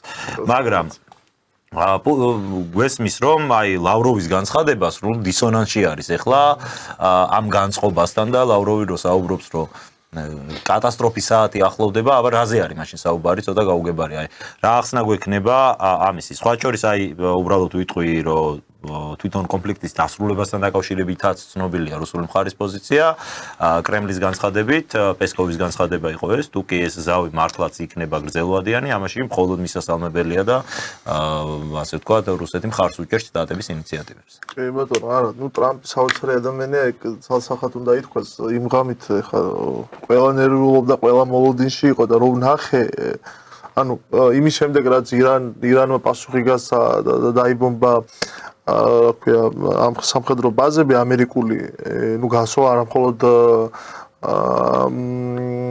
იმის ერაყის სამხედრო ბაზისკენ თუ ქუვეითის სამხედრო ბაზისკენ იყო, არამედ რამდენი სირიაშიც იყო, სირიაში არსებული სამხედრო ბაზის. ბაჰრეინზე იყო ასევე, კატარზე იყო თავისთავად. ხო და აქედან გამომდინარე, ხო, ყველა ელოდა თუ რა პასუხს გაცემდა, აბა რა რეაქცია ექნებოდა ამაზე ამერიკის შეერთებულ შტატებს და დაიწერებოდა საერთაშორისო მედიაში, რომ ტრამპმა მოაწყო თათფირი, ოვალურ კაბინეტში არიან და ეხლა 20 წუთებში გაირკვევა და გამოვიდა და მადლობა გადაუხადა ირანს, ანუ ძალიან კომიკური იყო და სასაცილო რა, როდესაც მიხვდები რომ მორჩა საფრთხე აღარ გემუქრება და მაგ დროს რაღაც ისმენ უკვე ძალიან სასაცილოა და ხო, უბრალოდ იცი რა არის რომ მე რაც თქვი თავიდან რა საიტკენაც მინდოდა საუბრი წაყვანა იყო ის რომ ჩვენ ნებისმიერი ეს კონფლიქტი იქნება უკრაინის კონფლიქტი მათ შორის რომელიც დასაწყისი ამ ყველაფრის და ისრაელ-ირანის კონფლიქტი ამ ყველაფრის გაგრძელება ეს არის გლობალური გადანაწილება ხო ახალი გადანაწილება სადაც ამერიკის ანუ რუსეთ-უკრაინის დაპირისპირებიდან გამომდინარე ამერიკის შეერთებული შტატები როგორც ერთპიროვნული ჰეგემონი მსოფლიოსი აღარ არსებობს ანუ ამ მოცემულობით და სხვა ალტერნატიული ბოდიში ძალები ჩნდებიან რუსეთისა და ჩინეთის სახით, ხომ? ხო და აი ეს არის ამ კონტექსტის ნაწილი და ლავროვის ეს განცხადება, რომ კიდევ უფრო იძაბება ურთიერთობები, ეს ფაქტია, იმიტომ რომ ხელახალი გადანაწილება მსოფლიოსი აი ამ დიდ გეოპოლიტიკურ მოთამაშეებს შორის უკრაინის კონფლიქტის შემდეგ გადავიდა ისრაელ-ირანის დაპირისპირებაში და მივიდა იქამდე, რომ თითქმის ბირთვული საფრთხისა და მესამე მსოფლიო ომის ბირთვული ომის წინაშე დავდექით. მე წინა ეთერში ვთქვი და მოვიყვანე მაგალითად ესე იგი პაკისტან-ინდოეთის დაპირისპირება, რომელიც ერთ-ერთი სიგნალი იყო ამ ყველაფრის, ანუ რისი თქმა მინდა, რაში სად ხედავს და რატო არის ლავროვის ეს განცხადება მნიშვნელოვანი და ყურაცაღები, რომ პროცესი ხელახალი გადანაწილებისა უნდა წავიდეს ნელ-ნელა კულმინაციისკენ. რაღაცნაირად, როდესაც საუბრობ ჩვენ ამერიკელებისა და რუსების, რა ქვია, ვაჭრობაზე და შეხვედრებზე, ურთიერთშეხვედრებზე, სადაც განიხილავენ ესე არის მოგწონს თუ არ მოგწონს ეს ამერიკელები და რუსები განიხილავენ საქართველოს ბედს, სად იქნება და როგორ იქნება საქართველოს. რა თქმა უნდა, კი, ეგ ღიადაც კელოგმა თქვა, რომ ჩვენ ნატოში ძად ვართ, რომ ვისაუბროთ საქართველოს ნატოში გაწევრიანებასთან დაკავშირებით და გასაგებია ჩვენ გვესმის ეს ყველაფერი, ესეთი მოსმენობა გვაქვს, ხო?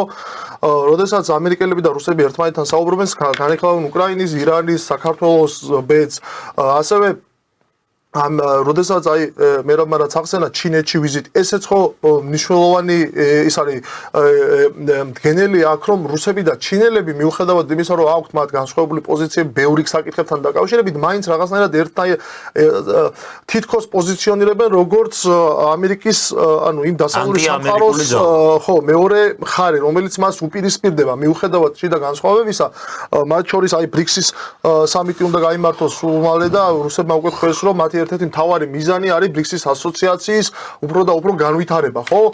ეს ბრიქსი არის ანტიამერიკული პროექტი და ყველაზე მეტად ჩინეთთან დაკავშირებული პროექტებიდან ერთ-ერთი ის ხინჯი არის, რომელიც ამერიკელებს არ მოსწონთ და თუ რამე უნდა მოხდეს რუსულ-ჩინურ ურთიერთობებში, ეს ის არის, რომ საერთო პროექტები, ბრიქსის მსგავსი პროექტები ეს უნდა ჩამოშალონ ამერიკელებმა, ხო? აქედან გამომდინარე, ეს ვაჭრობა აი ამ ძალებს შორის მიდის, მაგრამ ამ ვაჭრობასთან ერთად ხედავთ რომ ამასთან ახლავს ესეთი დაპირისპირებები და ეს რაც უფრო გამწვავდება, რაც უფრო კულმინაციისკენ წავა პროცესი, როდესაც რაღაცა კონკრეტული ფორმა უნდა მიიღოს მსოფლიომ, ანუ გულისხმობ რომ რაღაცა გავლენის გარკვეული სფეროები, გავლენის გარკვეული ადგილები უნდა ჩამოყალიბდეს, მაგალითად როდესაც საუბრობთ რომ რუსეთს რა პრეტენზიაც აქვს, ხო? პოსტსაბჭოთა სივრცე, რუსეთი იძახის რომ პოსტსაბჭოთა სივრცე არის ჩემი გავლენის სფერო და მე არ დავუშვებ დასავლურ ან სხვა რომელიმე გლობალური ძალის გავლენას პოსტსაბჭოთა სივრცეზე, ხო? ამერიკის შეერთებულ შტატებს დასავლური ნაწილი სამყაროსი გონია საკუთარი გავლენის სფერო. ჩინეთს აქვს საკუთარი პრეტენზიები და ჩინეთი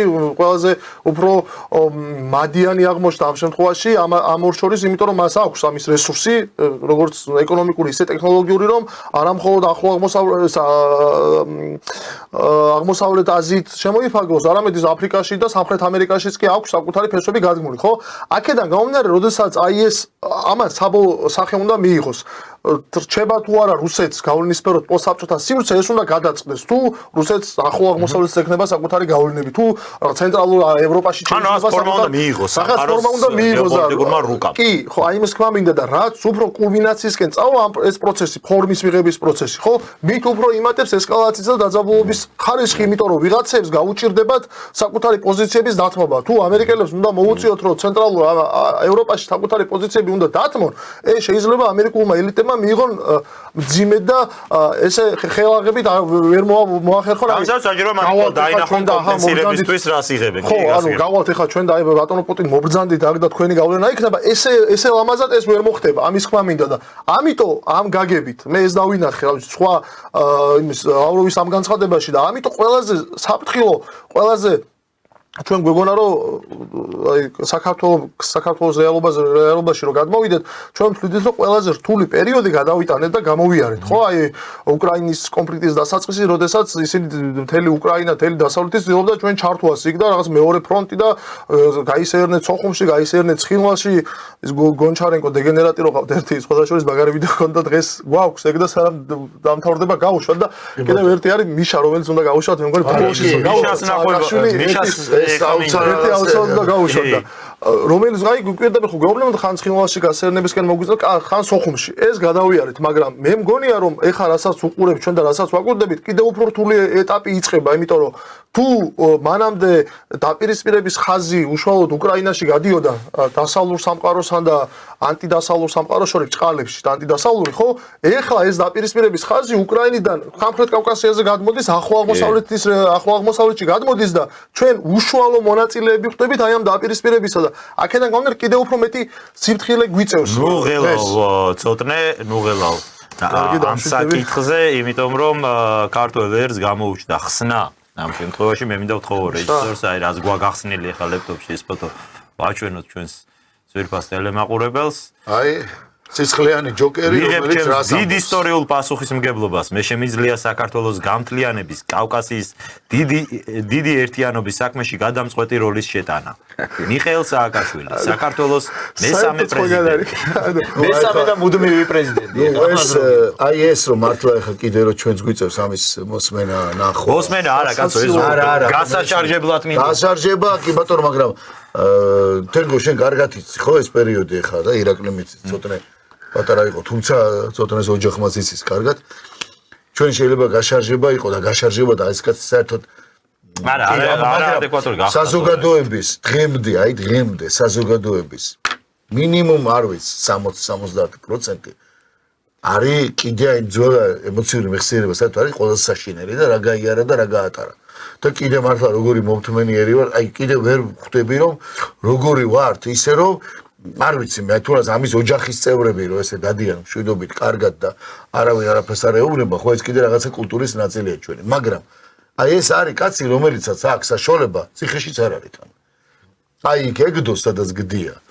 ყველანაირი პრესა მისთვის ხელმისაწვდომია, იმიტომ რომ ხო ხდები ახლა ესა და შესაბამისად, მისი ეს რა თქვია, ვნებების განცხრომების და ეს დაკმაყოფილებას ხო ნათელია, მაგრამ აი უყურე, ზოგი როგორ იმიჯზე მუშაობს, მაგალითად ტრამპის იმიჯზე ვლაპარაკობთ და რამის დაგახსნით შეიძლება და ეხლა ჩვენ წარმოიდგინე და ეს კიდე კაცი რომელიც სიცხლიანი ჯოკერია, ესე გაღიმებული კლავდა უკლავს, ანუ მე ვამბობ ფიზიკურად კი არა შეიძლება, მაგრამ არ ვიცი ისიც.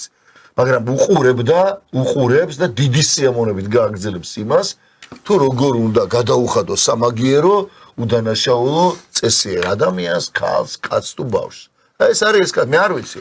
რომელი დიქტატორი მოვიყვანო მაგალითად, რომ არ ვიცი. ყოველ შემთხვევაში ნელ-ნელა ეგ უკვე კანონით სერიოზულობასაც. კი, ხო, ნათელია, მაგრამ აი ეს გადაარჩეს თემ სოფლიოს.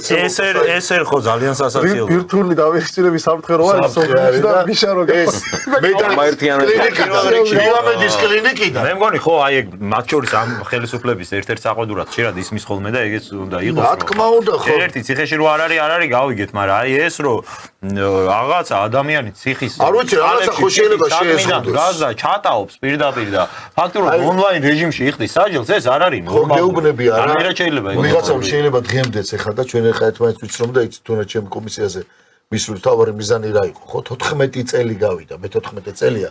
მე უბრალოდ მართლა ველოდები სამართალს კონკრეტულად აი ამასთან დაკავშირებით და ჩემ სტრასბურგის განწყობების სერია, მაგრამ ძალიან ბევრი ამას ვერ ხვდება, ამას აი ვერ იჯერებს, რომ ახლა კაი რა კიდე იმედი გაქვს რომ ამას მე მგონია და არ ვიცი, ძალიან არ მინდა არ დავიჯერო რომ იმ კომისიის მიზანი ის არ არის, რაც გაცხადებული აქვს.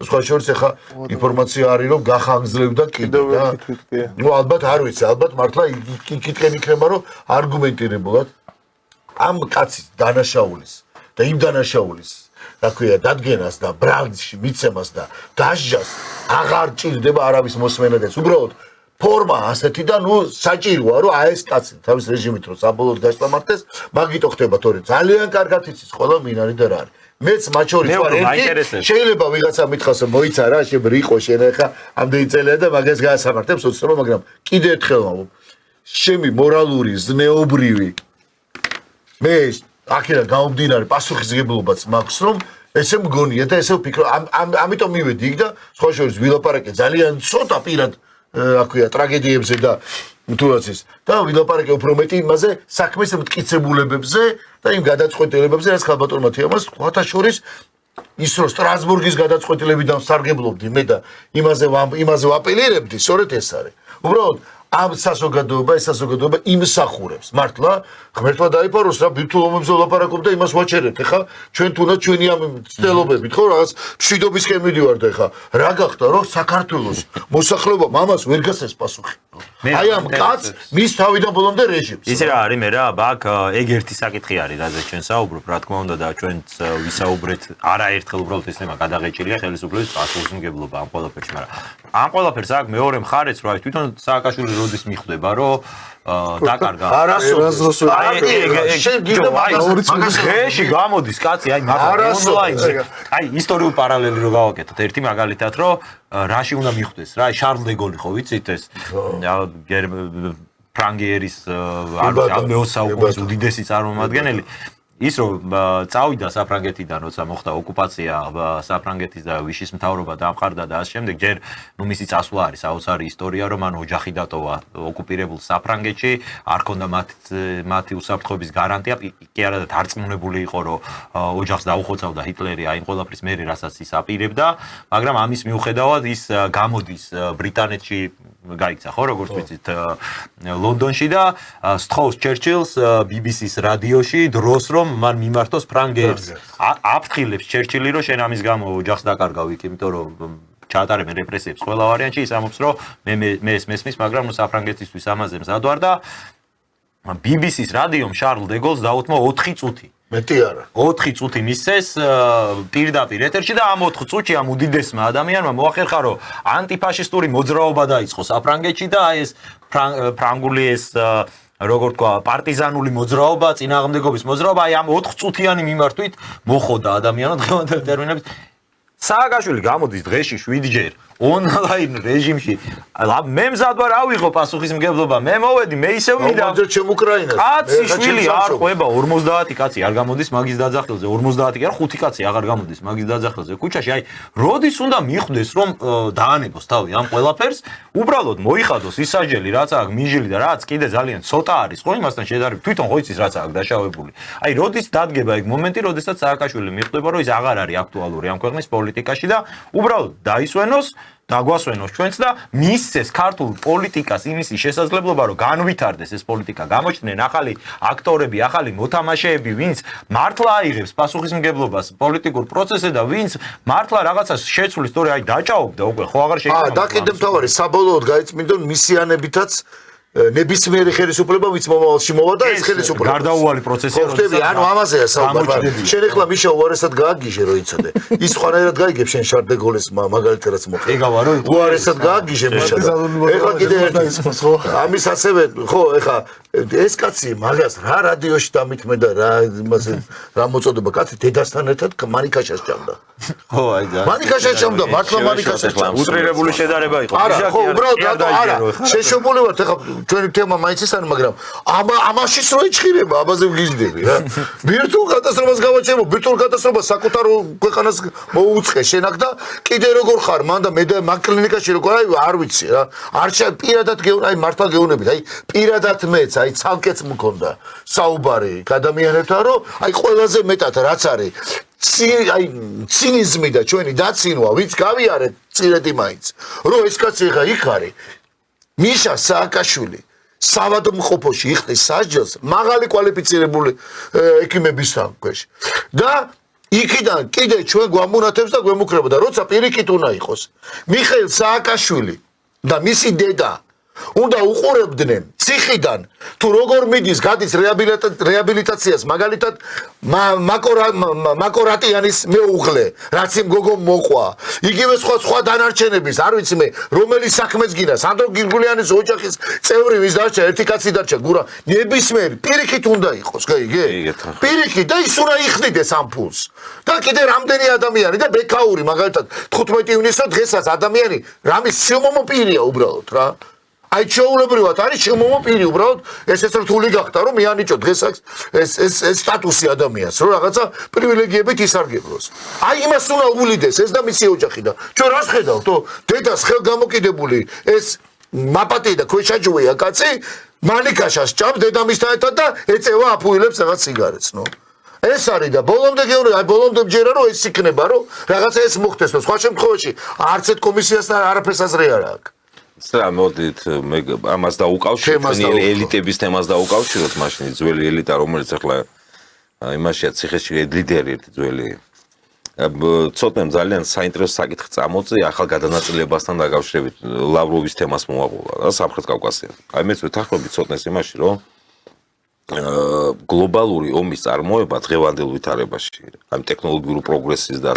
შემდეგ ვითარებაში ყველა მხარეს გაცნობიერებულია კოლაფსამდე მიიყვანს აპოკალიფსამდე მიიყვანს გასობრიობას შესაბამისად გადანაწილება მიმდინარეობს როგორც ჩანს მოხდება გარკვეული დაზავების რეგიონების მიხედვით მე ვეთანხმებით ცოტნეს იმაში რომ უკრაინის თემის მორჩენის შემდეგ ერთ-ერთი მთავარი ასე ვთქვათ რეგიონი გახდება სამხრეთ კავკასია მიმართულებით რუსეთსა და დასავლეთს მე ამ შემთხვევაში ვიტყოდი რუსეთსა და თურქეთს შორის უფრო მეტად კონკურენციის თვალსაზრისით და პოლიტიკურ კონკურენციის თვალსაზრისით ეხლა ის ძველი ელიტა ნაციონალურ მოძრაობა და SNS ადამიანები სააკაშვილი იმიტომ ჩანს ეთერში რომ მათ ყავს თავისი პატარა სახელმწიფოებში როგორც საქართველოა ელიტა დამოკიდებულია გარე გლობალურ აქტორს არის დამოკიდებული. თუ ის ძლიერია რეგიონში, შესაბამისად ისიც მანამდე არსებობს მის აქტორი. ხო, სადამდე იქნება ძლიერი, კი ბატონო. შესაბამისად იმ ახალი გადანაწილება სამხრეთ კავკასიაში მოხდება უკრაინის ომის დამთავრების შემდეგ. ამის შემდეგ მოხდება ამ ელიტების ეტაპობრივი, ძველი ელიტების, ნაციონალურ მოძრაობის და ეს ლიბერალური ელიტები რაც არის. ამათი ჩახსნა პოლიტიკური პროცესი. ან ჩვენ შიდა პოლიტიკური პროცესი არის მიბმული რა თქმა უნდა, საქართველოს ხო დამოუკიდებელი სახელმწიფო არა, მოდი რეალურად ვთქვა, ხო? კი, ხალხი საერთაშორისო სამართლის სუბიექტი არის, თუმცა საერთაშორისო ურთიერთობათა სუბიექტი რო იყოს საქართველოს ძალიან მეეჭვება. გარდა იმისა, რეალურად ეს რა ვთქვა, მოდი კიდევ უფრო სხვანაირად. ამა თავის პატრონები ყავთ ამათ. ჩვენ ამას მაგრამ ბუნებაში ბუნებაში სხვანაირად დღევანდელ გეოპოლიტიკურ სიტუაციაში ნებისმიერი პატარა ქვეყანა რაც არ უნდა ძლიერი იყოს ეკონომიურად რაც არ უნდა აი ბედნიერების სახელმწიფოები იყო ბედნიერების გასტები რო იყო და რაც უქნეს ანგლო-საქსონმა ვიცით მაგრამ მით უმეტეს ისეთი ქვეყანა რომელსაც მეზობელი ყავს აქეთ ამხელა იქით იმღადა დიდი ფაქტორები ვერ იქნები ბოლომდე ვერ იტყვი რომ არ დამოუკიდებელი და თქვა რაღაცა ფაქტორები მოგიწევს ყოველთვის მოგიწევს ბოლომდე ვერ იქნება არა დამოუკიდებელიც კიდე მოდი ისე ვქრათ აი ჩვენ ხშირად აი თავისუფლება დამოუკიდებლობა რაღაცა ხანდახან მივდივართ ისეთ მარაზმში ხოლმე რომ ამას ფასი ეკარგება ამ სიტყვებს რომელ თავისუფლებაზეა ლაპარაკი ძალიან ნართები მაგალითია აი ჩიტი რომელიც გალიაში ყავს დამწყვდეული მაგალითად შესანიშნავი ჩიტია იადონი ხო გალიაში ყავს ხო შეხო შეზღუდული ის რო გაუშვა შენ ეგრევე რო გაუშვა არ არსებობს პრეცედენტი გადარჩენის ნუ გასაგებია იმიტომ რომ ის აი ჩვენ ხანდახან ხო არ მოგვდის ასე რომ რაღაცა თავისუფლება ვიღებთ ამ თავისუფლებას რო გონია და ზუსტად იქვე იწყება ჩვენი საკუთარი თავის არ ვიცი უბედურ დღეში ჩაგდება ეგ იცი ბრალია მე რა ეგ სახელმწიფოებრივადაც ეგრეა კი ბატონო პიროვნულადაც ეგრეა თავისუფლება ეს ცალკე აღებული ცნება არ არსებობს კი ბატონო მაგრამ უყურე და მით უმეტეს უყურე და იგივე არის ზუსტად აი გავლენებზე რომ ის არ არსებობს შენ ყოველთვის იქნები დიდი ქვეყნის რაღაცა ფაქტორების გათვალისწინება და ეხა უყურე კარგი რაღაც ახსენა ჩვენ ორივე წინა გადაცემაშიც დაგვავიწყდა ერთი კიდე ყველაზე დიდი გეოპოლიტიკური მოთამაშე ჩვენთვის ირაკლი თურქეთი აქვს თურქეთი რა თქმა უნდა თურქეთზე ჩვენ რატომღაც ხო დავანებოთ იმას თავი რომ მისი ერდოღანის სურვილები რა არის იმას რა სურვილებიც აქვს ის კაცი არის იმ ქვეყნის პრეზიდენტი და ეხა უნდა როგორ შეც მოგინდება ეხა რატო არ გინდა საკუთარ ქვეყნის ინტერესებია კაბადოკიის და იმის დაბრუნება კაცო მომეცეს იმის შესაძლებლობა ამიტომ ეს არის ძალიან მნიშვნელოვანი ფაქტორი და თან თურქეთის ეხლა პოზიცია ერდოღანის ნატოს-ელი ქვეყნის ირანთან დაკავშირებით ნუ გასაგებია ეხლა თურქეთი არის ანტიისრაელური განწყობების და გამოხატავს ის ყოველთვის ამას თუმცა ეს იმას არნიშნავს რომ ირანთან დაკავშირებით თურქეთს აქვს როგორ თქვა დღეს მათი ურთიერთობა არის რა თქმა უნდა ნორმალიზებულის და ყველანაირად ეს ორი ქვეყანა არ არიან რაღაც მტრულ დამოკიდებულებაში მაგრამ ისტორიულად ეხლა თურქეთი ირანი ისტორიული კონკურენტები არიან გეოპოლიტიკური კონკურენტები კი ბატონო უბრალოდ მათი ეს კონკურენცია დაასრულა შემდეგ უკვე კავკასიაში რუსეთის გამოჩენამ რომ ორივეს მტერი გახდა რუსეთი მაგრამ ისინი მაგრამ დღეს როგორ დაждდება ეგეც არავინ არის შეიძლება სხვანაირადაც დაუჭდეს თურქეთი იყო სახელმწიფო რომელმაც ჩაატარა დიდი მუსლიმური კონფერენცია ამ ომის მიმდინარეობის მუსულმანური სამყაროს მთელი არაბული სამყაროს მათ შორის ლიდერები იყვნენ ჩასული და ზოგადად თურქეთს ეს ამბიცია რომ ის არის სუნიტური სამყაროს ლიდერი რა თქმა უნდა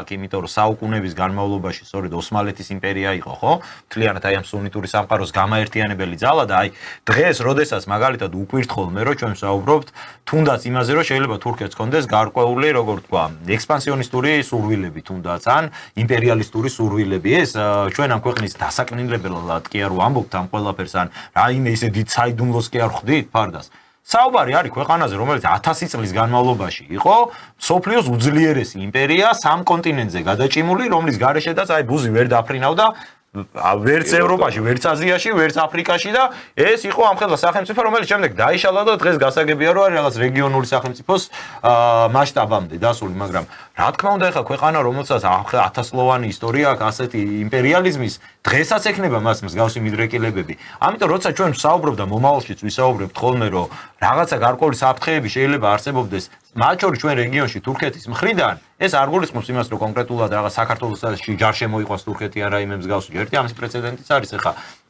1921 წელი ხო იქ მხოლოდ საბჭოთა კავშირი მხოლოდ ის საბჭოთა რუსეთი არ დასხმია და წითელი არმია საქართველოს თავს პარალელურად მოხდა იქ თურქეთი შემოვიდა და ვისი დაკეზებულიც იყო ეგეც გვავიწყდება კი ბატონო ამიტომ ეგ ფაქტორი რაზეც საუბრობს ამ შემთხვევაში ირაკლი ჩემი აზრითაც არის ძალიან ყურად საღები იმიტომ რომ თურქეთის ფაქტორის გამორიცხვა ჩვენს მსჯელობაში იქნება ყოველთვის არასწორი როდესაც ვისაუბრებთ კავკასიაზე რადგან თურქეთი ეს არის სერიოზული ძალა და კავკასია ნამდვილად იქნება საოჭრო სწორედ რუსეთსა და თურქეთს და ბოდიში ირაკლიმ რას თქვა ფაქტორის გამორიცხვა კი არა მხოლოდ დიდი ნებისმიერი ჩვენი მეზობელი აი ეს რო გონია პატარა და სომხეთი, პატარა და რა ქვია, ვითომ არაფერი და რაღაც, ხვდებით ხო რა საფრთხები შემოვიდა. ბოლო ომი მიდის იქაც, კაცო. კონფლიქტია აგერ ჩვენ მეზობლად და კიდე ყველაზე მთავარი რა არის, რომ ჩვენი პრობლემა რა იყო ბოლო პერიოდში, სამწუხაროდ. რა იყო რომ ის კი არა რომ ვიღაცა შეიძლება ძალიან ვიღაცამ შეიძლება თქვას რომ საკმაოდ განათლებულია, რაღაცა ნიჭიერი კაცი იყო, მაგალითად რომელიმე მართველი. მაგრამ რეალობის აღქმა და რაღაცა ისტორიული პარალელების გავლა, იმიტომ კი არა რაღაც ბიჭო, ადეკვატური ხალხი უნდა იყოს. ქვეყანას უნდა მართავდნენ გონიერი ხალხი. და ის კი არა რაღაცა, ნუ ეხა ჩვენ ვიცით ვაპარაკობდით, ეხა ის ხო სრული ავადმყოფია, მაგრამ ეხა იმან რა ფაქტორი უნდა გაითვალისწინოს, იმის ფაქტორი რა იყო, რომ ის იყო კონკრეტულად ასრულებდა. საუბარი გვაქვს სააკაშვილზე არ ეგონოს ვინმეს ერდოღანი. ხო, სააკაშვილზე ვსაუბრობთ. მაგრამ ის იყო კონკრეტული ფსიქიურად შეხეული კაცი, რომლის ფაქტორიც იყო მხოლოდ ერთადერთი, რომ მას ეკეთებინა ის, რა დავალებაც ჰქონდა და რა მისიაც მან შეასრულა. მან ეს მისია შეუსრულა იმად და ეხა შენ რო აღმოჩნდები წარმოიდგინე კაც უხარო ბიჭო, სააკაშვილის დროს, აი ამ გარეწრების დროს, კაცი იყო მინისტრი ერთი ასეთი ომის დროს, მაკეინი ნომრები ეწერა, იყო ასეთი მინისტრი, რა ქვია, სუბელიანი. ხვდები ჩვენ რა ბეცდა, რა ესეთი სხვას ეძახიან მონებს და რა მნიშვნელობა, ბიჭო, ამერიკის მონა იქნები, ბუჩის თუ, პუტინის მონა იქნები თუ, ნებისმიერი. მაკეინი ეწერა ნომრები, გაგანია ომი მიდიოდა და სააკაშვილზე ცნობილია, აი ამ არაკაძე ცნობილია რომ ამერიკელების გამოთქმა იყო მე მაშინ მუშაობდი ადამიანთან რომელიც ამერიკელი ჩამოსული იყო ექსპერტი სხვათა შორის რაღაც სხვა საკითხში და მასთან ნუ მეცნიერი იყო ფაქტობრივად ეს კაცი და მან თქვა რომ slap to beer ეს გამოთქმა ანუ სილა და მიშაზე იყო რაც გააკეთო 2008 წელსო იმიტომ რომ მაკეინმა მაშინ 9%-ით მეტი აიღო ხალხო ეს ფაქტორი იყო და აქ ეხა საუბარი რაზეა იცი რომ ერდოღანი რო ისეთია ერდოღანი გაცილებით რა ქვია როგორ ეხმარა მოწინააღმდეგეა თუ როგორ შეაფასო ჩვენ ყავდა ხალხი ხელისუფლებაში იყო ხალხი რომლებიც პირადი ფაქტორები ქონდა და ეს პირადი ფაქტორები იყო ბჭო არანორმალო შიზოიდები იყვნენ თო ხალხი იქმაყოფილებდა ვნებებს ყურებით წართმევით გაუპატიურებით და რაღაცებით თორე ხა მართლა ის კაცი რო აუპატიურებდა საკუთარი სიამოვნებით კი არა აუპატიურებდა ინვალიდი კაცი შეშემოპირი არ იყო ისა კასილით კაცი შედიოდა აუპატიურებდა იმას ეხა შერაგონია ორგაზმის გამო მაპატიეთ სიამოვნების გამო აი ამ მანიაკების სიამოვნებას არა ნუ რეალობა ეს არის ეს უნდა გაიგოს იმან ვინც მას ეხა განაჩენი უნდა გამოუტანოს გაიგე რომ ხალხისგან ეს განაჩენია გამოტანილი და კიდე ერთი მინდა დავამატო ავადმყოფები ჩართული ყავდა ხალხის სამებაში მოდი ირაკლის და ამას დემოკრატიის ეგიდით და პლურალისტული საკუთრების და ყველაზე უკარა იყო იცი ეხლა ხა ჩვენ დღევანდელ საუბარში დამავისდა რომ ეთქვა მაპატიეთ ვახსენეთ, ირაკლი მახსენა რომ ამერიკის შეერთებული შტატების როცა აირო იტყვის, ეს არის ამერიკული ოთახი, დროშა. იმაზე თავდასხმა ნიშნად ადგილს. ეს მართლა ესია. წადი ამერიკის საერთაშორისო ფოტო გადაიღე. ფოტოს არ გაღებინებენ. და ეხლა შენ წარმოიდგინე ყატარში, თეგო ისე შენ შენ არ არის ირანი ამ შემთხვევაში. არა, ბოდიში. არა, მაგრამ ის ლოგიკა არ არის ამ შემთხვევაში ლოგიკა რომ ნუ ესე ყატარში დაუბომბა ეს აი მე ფოტოს არ მაღებინებ ამერიკის საერთაშორისოსთან. სულ რო უთხარ რომ მიყარხართო.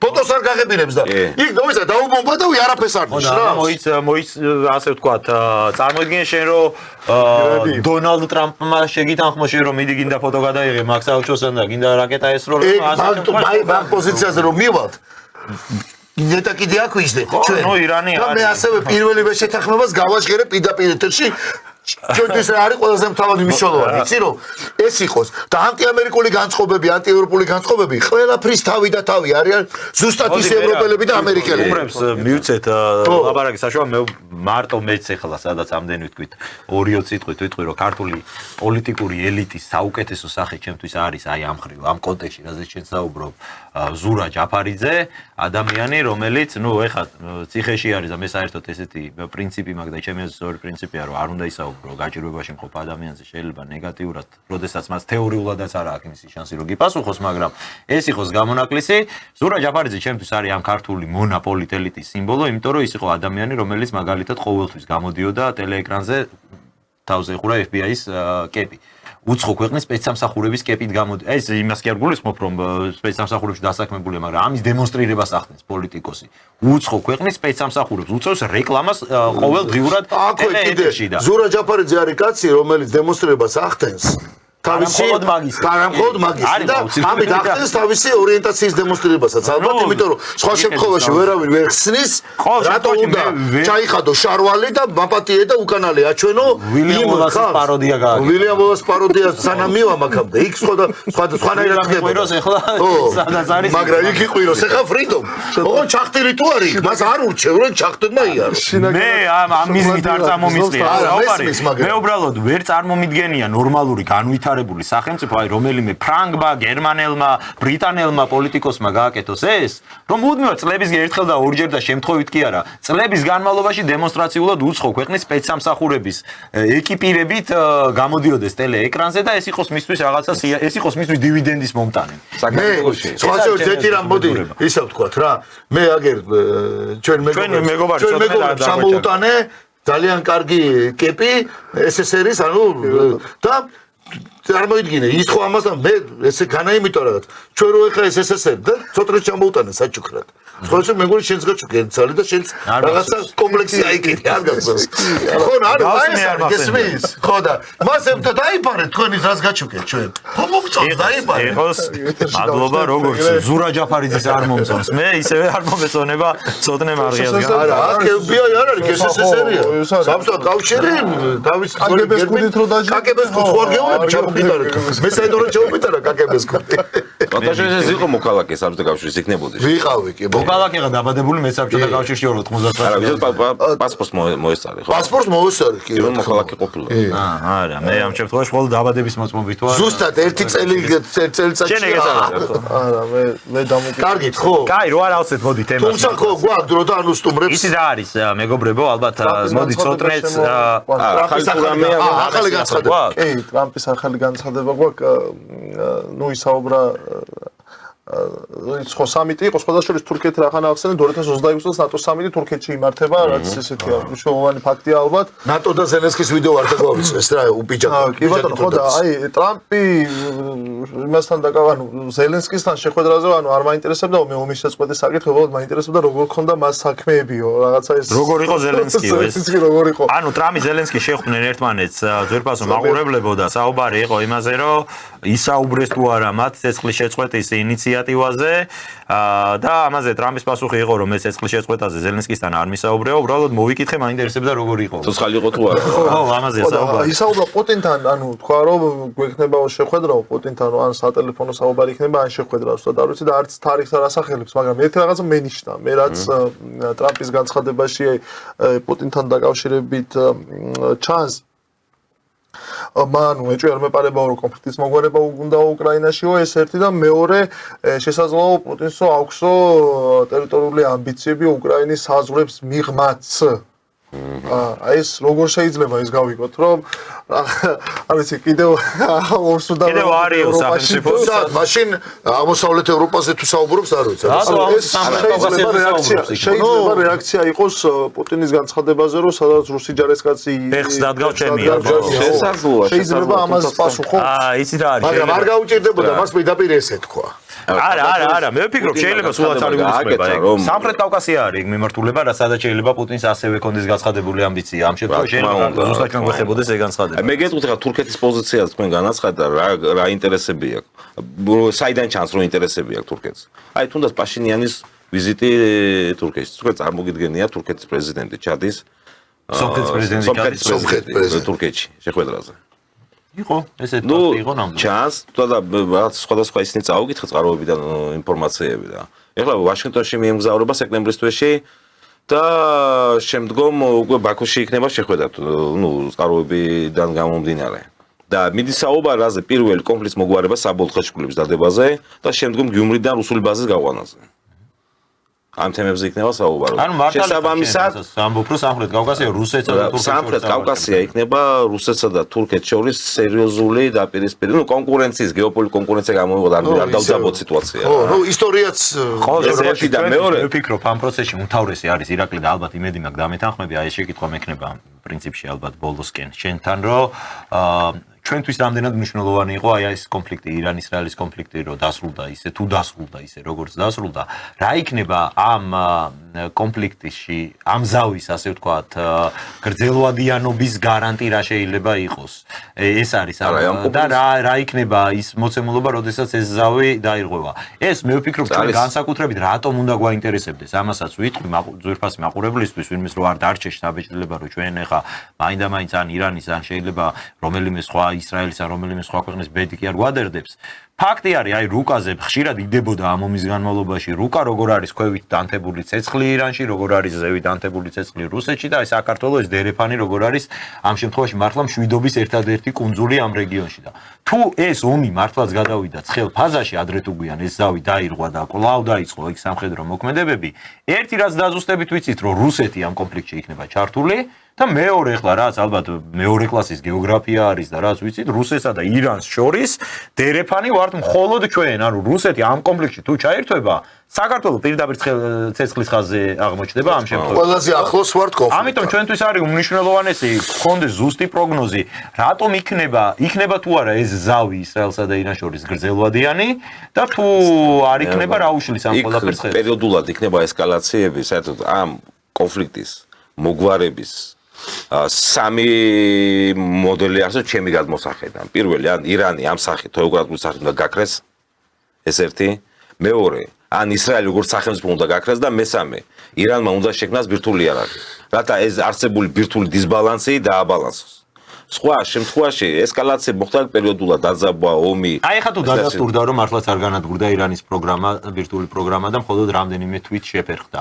თვითონ თავისთავად ის რომ რამდენიმე თვე არის დასახელებული ამ დაზვერვის ინფორმაციაში, ეს ხო ნიშნავს იმას რომ იმ რამდენიმე თვეში კვლავ დადგება ირანის ვირტუალური პროგრამის განადგურება. ირანის ხელისუფლების ოფიციალურ პირები აცხადებენ, ამბობენ, რომ ჩვენ გავაგზავნებთ ვირტუალური იარაღის შექმნაზე მუშაობას. ტრამპი ამას ამბობს რომ მაგათ არ მოусმინოთ, არა აქ მაგას მნიშვნელობა. ნუ ეხლა ხო ხდებით როგორ აბა რა სიტყვის ეხლა ტრამპი ამბობს. საჭირო დღეს ასევე მიიღო ირანის პარლამენტმა ოფიციალურად მიიღო აქამდე დაინიცირებული იყო და დღეს ოფიციალურად ხელი მოეწერა გეგმას გაეროს საერთაშორისო ბირთვულ სააგენტოსთან თანამშრომლობის გაწყვეტის შესახებ.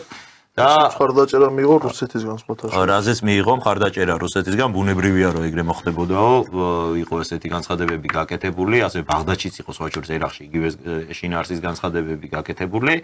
აქ საუბარია რაზე, რომ ირანის ბირთვულ პროგრამა გამჭვირვალე რომ იყოს, საჭირო არის რომ მონიტორინგს ახორციელებდნენ საერთაშორისო ორგანიზაციები, გაერო ამ შემთხვევაში, რომელიც არის ყველაზე უფრო მაღალი მანდატის მქონე და მithumetes გაეროსთან არსებული ეს ბირთვული ენერგიის საერთაშორისო სააგენტო, მისი წარმომადგენელი დირექტორი ბატონი გროსი ძალიან აქტიურად იყო ჩართული ირანის ბირთვული პროგრამების ტრანსპარენტულობაში, ასე ვთქვათ, რომ იქ ადგილზე ყოფილიყვნენ წარმომადგენლები გაეროსი, მათ მოეხდინათ ანგარიშის წარდგენა მსოფლიოსთვის, რეალურად ქმნის თუ არა, რეალურად ამდიდრებს თუ არა ბირთვულ ობიექტებს, ურანს, ასე ვთქვათ და ეს იყო ერთადერთი ტრანსპარენტულობა ირანის ბირთვული პროგრამის. დღეს ირანი აცხადებს, რომ ამასაც წყვეტს, მას აღარ ექნება ამ ორგანოსთან არანაირი კომუნიკაცია. შესაბამისად, ეგ ნიშნავს, არ ნიშნავს ეგ იმას, რომ ის აგრძელებს პირიქით ბირთვულ პროგრამას. შესაბამისად, აქ ესკალაცია, ნუ ამ კონფლიქტის ასე ვთქვათ, ხო, იქნება პერიოდულად. ამ მომენტში შეიძლება საბოლოოდ ომამდე მიიყვანოს აი ჩემი გადმოსახედიდან, სანამ ბირთვულ თუ მოასწორდა ბირთვული იარაღი თუ შექმნა ირანმა, ამ შემთხვევაში შემაკავებელი ფაქტორი იქნება და დაწნარდება სიტუაცია ახლა. ჩვენ მაინც ის რომ ვახსენეთ კიდევაც, საინფორმაციო ომიც რო იყოს ეს ომის კამპანიაც. და თქვა კიდევაც, დაიწერა კიდევაც, რომ ირანი აღიარებს, რომ აგრძელებს ურანის გამდიდრებას და ასე შემდეგ. მაგრამ საინფორმაციო კამპანიაც რო იყოს და საინფორმაციო ომიც რო იყოს, ახლა როგორია, ხო? სადღაც ბევრ ამის გამო არ მოხდა საერთოდ ყველაფერი, აქ ტრამპი გამოვიდა და მე თქვა რომ არ ყოფილა. თან უგვავიზდება რომ ურანი ირანელს გამდიდრებული აქვს დაახლოებით 70%-მდე. ბირთვული ბომბა. 60%-ზე მეტი. ბირთვული იარაღი შექმნა. ამისთვის 90%-ზე მეტია. ზოგადად 20%-იან უკვე შესაძლებელია, როგორც ამბობენ. იმ ხარის იმ სტანდარტზეა საუბარი, სტანდარტიც არის ანამედროვე ბირთვული შეიარაღება. ამისათვის საჭიროა 90%-მდე საჭირო. შესაბამისად ახლა საუბარი საფრთხეები გაგრძელდება. და თლად მასე არ არის ბევრი ექსპერტს მოусვი რომ თვითონ განელდა მინელდა სიტუაცია ახლო აღმოსავლეთში დასრულებულია კონფლიქტი ასე არ არის და კიდევ მე იმაზე ვარ ყოველ შემთხვევაში როგორც რეალისტები აღნიშნავენ საერთაშორისო ურთიერთობებში ისრაელის ბირთვული იარაღის დამაბალანსებელს თუ შექმნის ირანი ამ შემთხვევაში კონფლიქტი აღმოიფხვრება შემაკავებელი ფაქტორი იქნება ორივე მხრიდან ჩვენი გადაცემა დასასრულს მივახავდა უბრალოდ რატო არ ვაჩვენეთ ბატონი ზელენსკი იმის შემდეგ რაც ტრამპისგან და ტრამპის ადმინისტრაციის თეთრსახში მიიღო შენიშვნა რა არის პიჯაკებით რატო არ დადის და ალბათ დაიტუქსა თავი კიდევაც ნახოთ ახლა როგორ მოჩასული გაუშვათ კადრი საუბრებთ აი ბატონ ზელენსკის ქონია პიჯაკები ნუ არ გამიგდება ეს სხვათა შორის არის ასე ვთქვათ, აი ზუსტად ეგ ასოციაცია გამოიწვია და იმით ვაჩვენებთ ამ კადრს, როგორც ხედავთ უკვე პიჯაკში გამოწყობილი მიბრძანდა ბატონი ზელენსკი ნატოს სამის დასასწრებად, აქვე აღსანიშნავია, რომ ამ შემთხვევაში მისი არ უშველა პიჯაკმა, იმიტომ რომ არ ჩაიწერა ასე ვთქვათ კომუნიკეში უკრაინის გაწევრიანებასთან დაკავშირებით, ჩვენ ისე ვიძახით გეგონება საქართველოს ჩაიწერა და უკრაინა არ ჩაიწერა საქართველოს არქი უხსენებია ამ შემთხვევაში. ესენი დღემდე იხოცებიან აი ამ შეგუებულები ვართ ჩვენ შენ მე რა ვიმას ჩვენ საზოგადოება არის შეგუებული კონსტიტუციაში გვიწერია ქართული საზოგადოება აი ვინც ქუჩაში დგას დღემდე ისინი არ არიან ეს ამოსაღებია და ეს ქართულ საზოგადოებას ესმის და ესენი დღემდე იხოცებიან აი ამ აბსურდული იდეის გამო უკრაინაში მაგის გამო კვდებიან მოდი მე და შენ გავიაროთ რუსთაველზე აქედან რომ წავალ და იქ თქვი ეხმამაღლა და ვის ესმის ეგ ყველაფერი და ვინ შეგუებული კარგი ვინ დგას რუსთაველზე დგას ახლა 10 კაცი და შეიძლება დაემატოს ყველაზე დიდი არა მე რა ეგეთი შეხედულება კაცო 10 და 20 კაცი შენ ხო კარგად გასწორე ხა 2009 წელი იყო ხოლმე მანამდე პროტესტები რო დაიწევს ეს ტალღა მე ქართული ოცნების პოზიციას მაგაში არ ვიზიარებ მოდი რა ამით დავასრულებ არა მე ამას არ ვამბობ ქართული ოცნებას არ ქონდეს პროტესტი კი არ მინელდა სინამდვილეში პროტესტი მინელდა ამ ეტაპზე ადრეც ეგრე არ იყო ეს ამას ტალღური ეფექტი დღეს დაიწევს მაგრამ როგორც კი აიწევს ტემპერატურა ის ხალხი ვინც გამოსული მაგრამ სხვა რაღაცაა არ დაგავიწყდეთ სხვა ჩვენ დროს თუ 10 კაცი იდგა ეგ იმას არნიშნავს რომ მარტო ეს 10 კაცი იყო სახლებში ძალიან ბევრი უჭერდა მხარს მაშინ სხვანაირი იყო ეხა სიტყვის თავისუფლება ეხა რაც გინდა აბა ის ხალხი ვინ იყო ვინც რუსთაველზე გასული იყო ნოემბერში კაკრას აი ზუსტად ძალიან ბევრი ხალხი იყო მოიცა სანდრო გიგრონის აქციებზე არ გახსოვს შენ პირველივე რამდენი გამო ეგ კი არა მეცას გეტყვი ჭიდაობის მოჭიდავების აქცია რა იყო სულ პირველი ორი მე მაშინ სკოლის მე მაშინ მაგ აქციაზეც ვიყავი თავისუფლების მომენტაზე მე რას ვაგო ვიცი ამით იქ რო დღეს 4 კაცი დგას სახლებში აღარ არის მაგდენი მაშინ სახლებში ბევრი იყო და ხარს გვიჭერდა მაგრამ შიში კონდათ მარტო იმიტომ რომ რეპრესია მაშინ იყო კი მე მოემატა მაგრამ ეხლა რა უნდა მოხდეს საპროტესტო მოხდეს აწევა ისეს მე გეტყვი რატო ძალიან ბევრი არ იყო მაგრამ კარგი ნუ ამაზე ბევრად მეტი იყო ამაზე ბევრად მეტი იყო თორე ძალიან ბევრია ძალიან ძალიან ბევრი 10,000-ია და ვიღაცის 100,000 ერთი რაღაცა გავიწყდება უყურე მაგ ჯეობაში როდესაც შედიხარ უყურე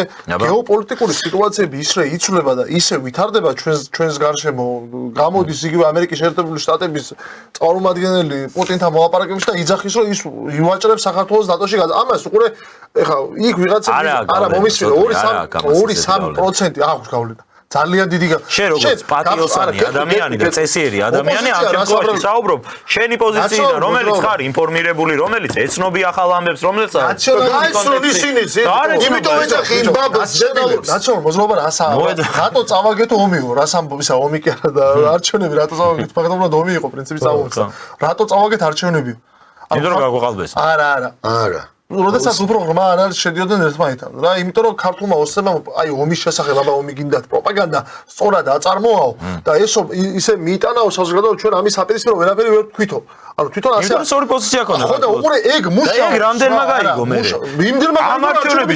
ამ არჩევნების შედეგები და 45% მაშინ მაგმხრივ ომის მომხრე ყოფილა ქვეყანაში და არ არის ეგრე მაგას გეუბნები ხა შენ ხარ წესიერი პატიოსანი ახალგაზრდა რომელიც ეცნობი და მართლა როგორც აი გულუყვილო პოზიციით მოგდის ეგ რო შენ თვითონ რო ეგეთი ხარ გონია რომ ყველა ეგეთია ამ ხალხზე არა აქვს ძირითად მასაზე გავლენა ამ გეოპოლიტიკურ მოვლენებს იმიტომ რომ არც კითხულობენ არც ეცნობიან განა იმიტომ რომ ჩვენ უკეთესები ვართ ამას კი არ დენგო 80 წელი კაცი დგას იქა მიშას ფოტო უჭირავს მე ხოშოს მე გავიგე ეხლა არ კაცი და ქალი არიან თურმე იგაუცეთ ერთმანეთ და დაუჯახდნენ ბიჭო 80 წელი რომ ვინგი შლის რომ წახვიდა ინფორმაცია გაიგო კიდე როგორ შეიძლება მიშას ფოტო გეჭიროს ხელში და იქ იდგე ეგ გამონაკლისი მოვლენა ბოლომდე ავადმყოფი თუ არა ხარ მაპატიე როგორ შეიძლება დღემდე მიშას ფოტო გეჭიროს და იქ იდგე თავისიანები მიდიან და ეუნებიან მაპატიე დაიძღნერი ნოგდულა სანამ აქ იქნება არ მოვალო ეგ ხო თქვა იმ ერთმა ეგ გამონაკლისია კაცო მე ვიძახი ეხა შენ რომ მაგალითი მოკავსო იმათ რა უშლის ხეს წავიდნენ მოისმინონ ინფორმაცია. არა ინტერესებთ. არა ინტერესებთ. ამიტომ ამობ ეს საერთაშორისო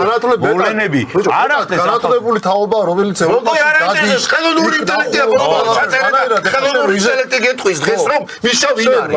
მაგ რა თენგო რა. შენ მაგ თამაზე როგორ ლაპარაკობ არ კითხულობს. პირიქით უნივერსიტეტებში უცხოეთში ევროპულ უნივერსიტეტებში მორჩენილა აბა ყველანაირი პროტესტი და რაღა განერვებული. ვიცი, თენგო დღეს გაცილებით მეტად არის. შეგიძლია შენ დააფიქსირო პროტესტი კი არა პოლიციელებს და ეს უკვე კარგი რა ჩვენ დრო სად იყო ეგრე და ამიტომ მის რიცხობრივად ცოტანი კი ვიყავით მაშინ მაგრამ სახლებში ბევრი ყავდა შენ მონა უბრალოდ რეპრესია იყო ძმაო ვერ არ გახსოვს მე საერთოდ ხალხი და ამიტომ დღეს ამათ არა პროტესტო დღეს ხუთი კაცი თუ დგას ხუთი კაცია ზუსტად იქა ხუთი კაცი არის სახლებში და მორჩა როგორ ფიქრობ ეხა შენ ამათ რო შეეძლოთ ისა და ვერ გადააგდებდნენ მთავრობას რასაც სინაპირებდნენ იმიტომ რომ მათ ბევრი იარაღი რესურსი რაც ჰქონდათ მოსახლეობა არ იღებს ამას ვერ მიიღებს მიშა რო წმინდანი გახდეს მო არ დაიჯერებს მიშა არაფერი შუაში არ არის კაცო აი საშუალო კაცი დგას მიშას ფოტო რო უჭირებს როგორ არ არის მიშას ფოტოზე არა მაქვს ადამიანები რომლებიც ნოემბერში გავიდნენ სულ არ იყვნენ მიშისტები დიდი მე აღარ არიან ისინი აღარ დგანან ის ხალხი როგორც კი აი პოლიტიკური ტემპერატურა ისინი რა ოცნების მომხრეები კი არ გახდნენ არა მაგრამ მიხდნენ რომ არიან ტემპერატურა ისე ვიგრადგებია მაპატიენ მიხდნენ და სწორედ ეგ არის რომ აი ვინც მოგვისმინა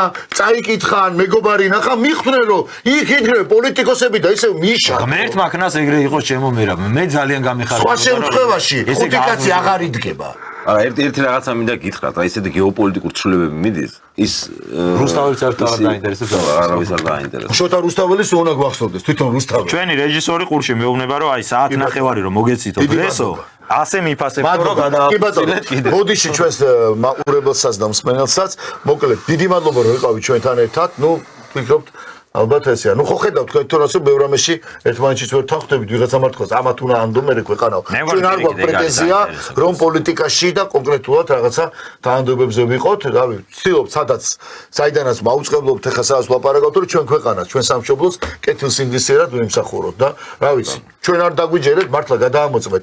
თეგორასაც ამბობს მე მგონია რომ დღეს ულევია ინფორმაცია, ყველგან ყველაფერია, ხელმისაწვდომია და ნახეთ და ბოლო-ბოლო იტყვით რომ არა ესენი ვინ არიან, მოდი ისე იმათ მაგრამ ნუ რას ვიზავთ. მოკლედ დიდი მადლობა თეგო ომანიძე, ჩემი კოლეგა, ირაკლი უბილავა, ანალიტიკოსი და პოლიტოლოგი და ფილოსოფოსი და ანალიტიკოსი, ცოტნე მარღია იყო. ჩვენი მეგობრები ჩვენ სტუმრებს ვერ დაგარქმევთ თქვენ, მაგრამ ნუ ამ პლატფორმაზე, სოლიდარობის პლატფორმაზე ჩვენ შევესწრებით ხოლმე რომ შემოგთავაზოთ ესეთ გაცემ. დიდი მადლობა, მოკლედ ჩვიდობიან დღეს გისურვებთ, კარგად გრძნობოდეთ. ნახვამდის მადლობა ერთმანეთს შევხვდებით ორშაბათს.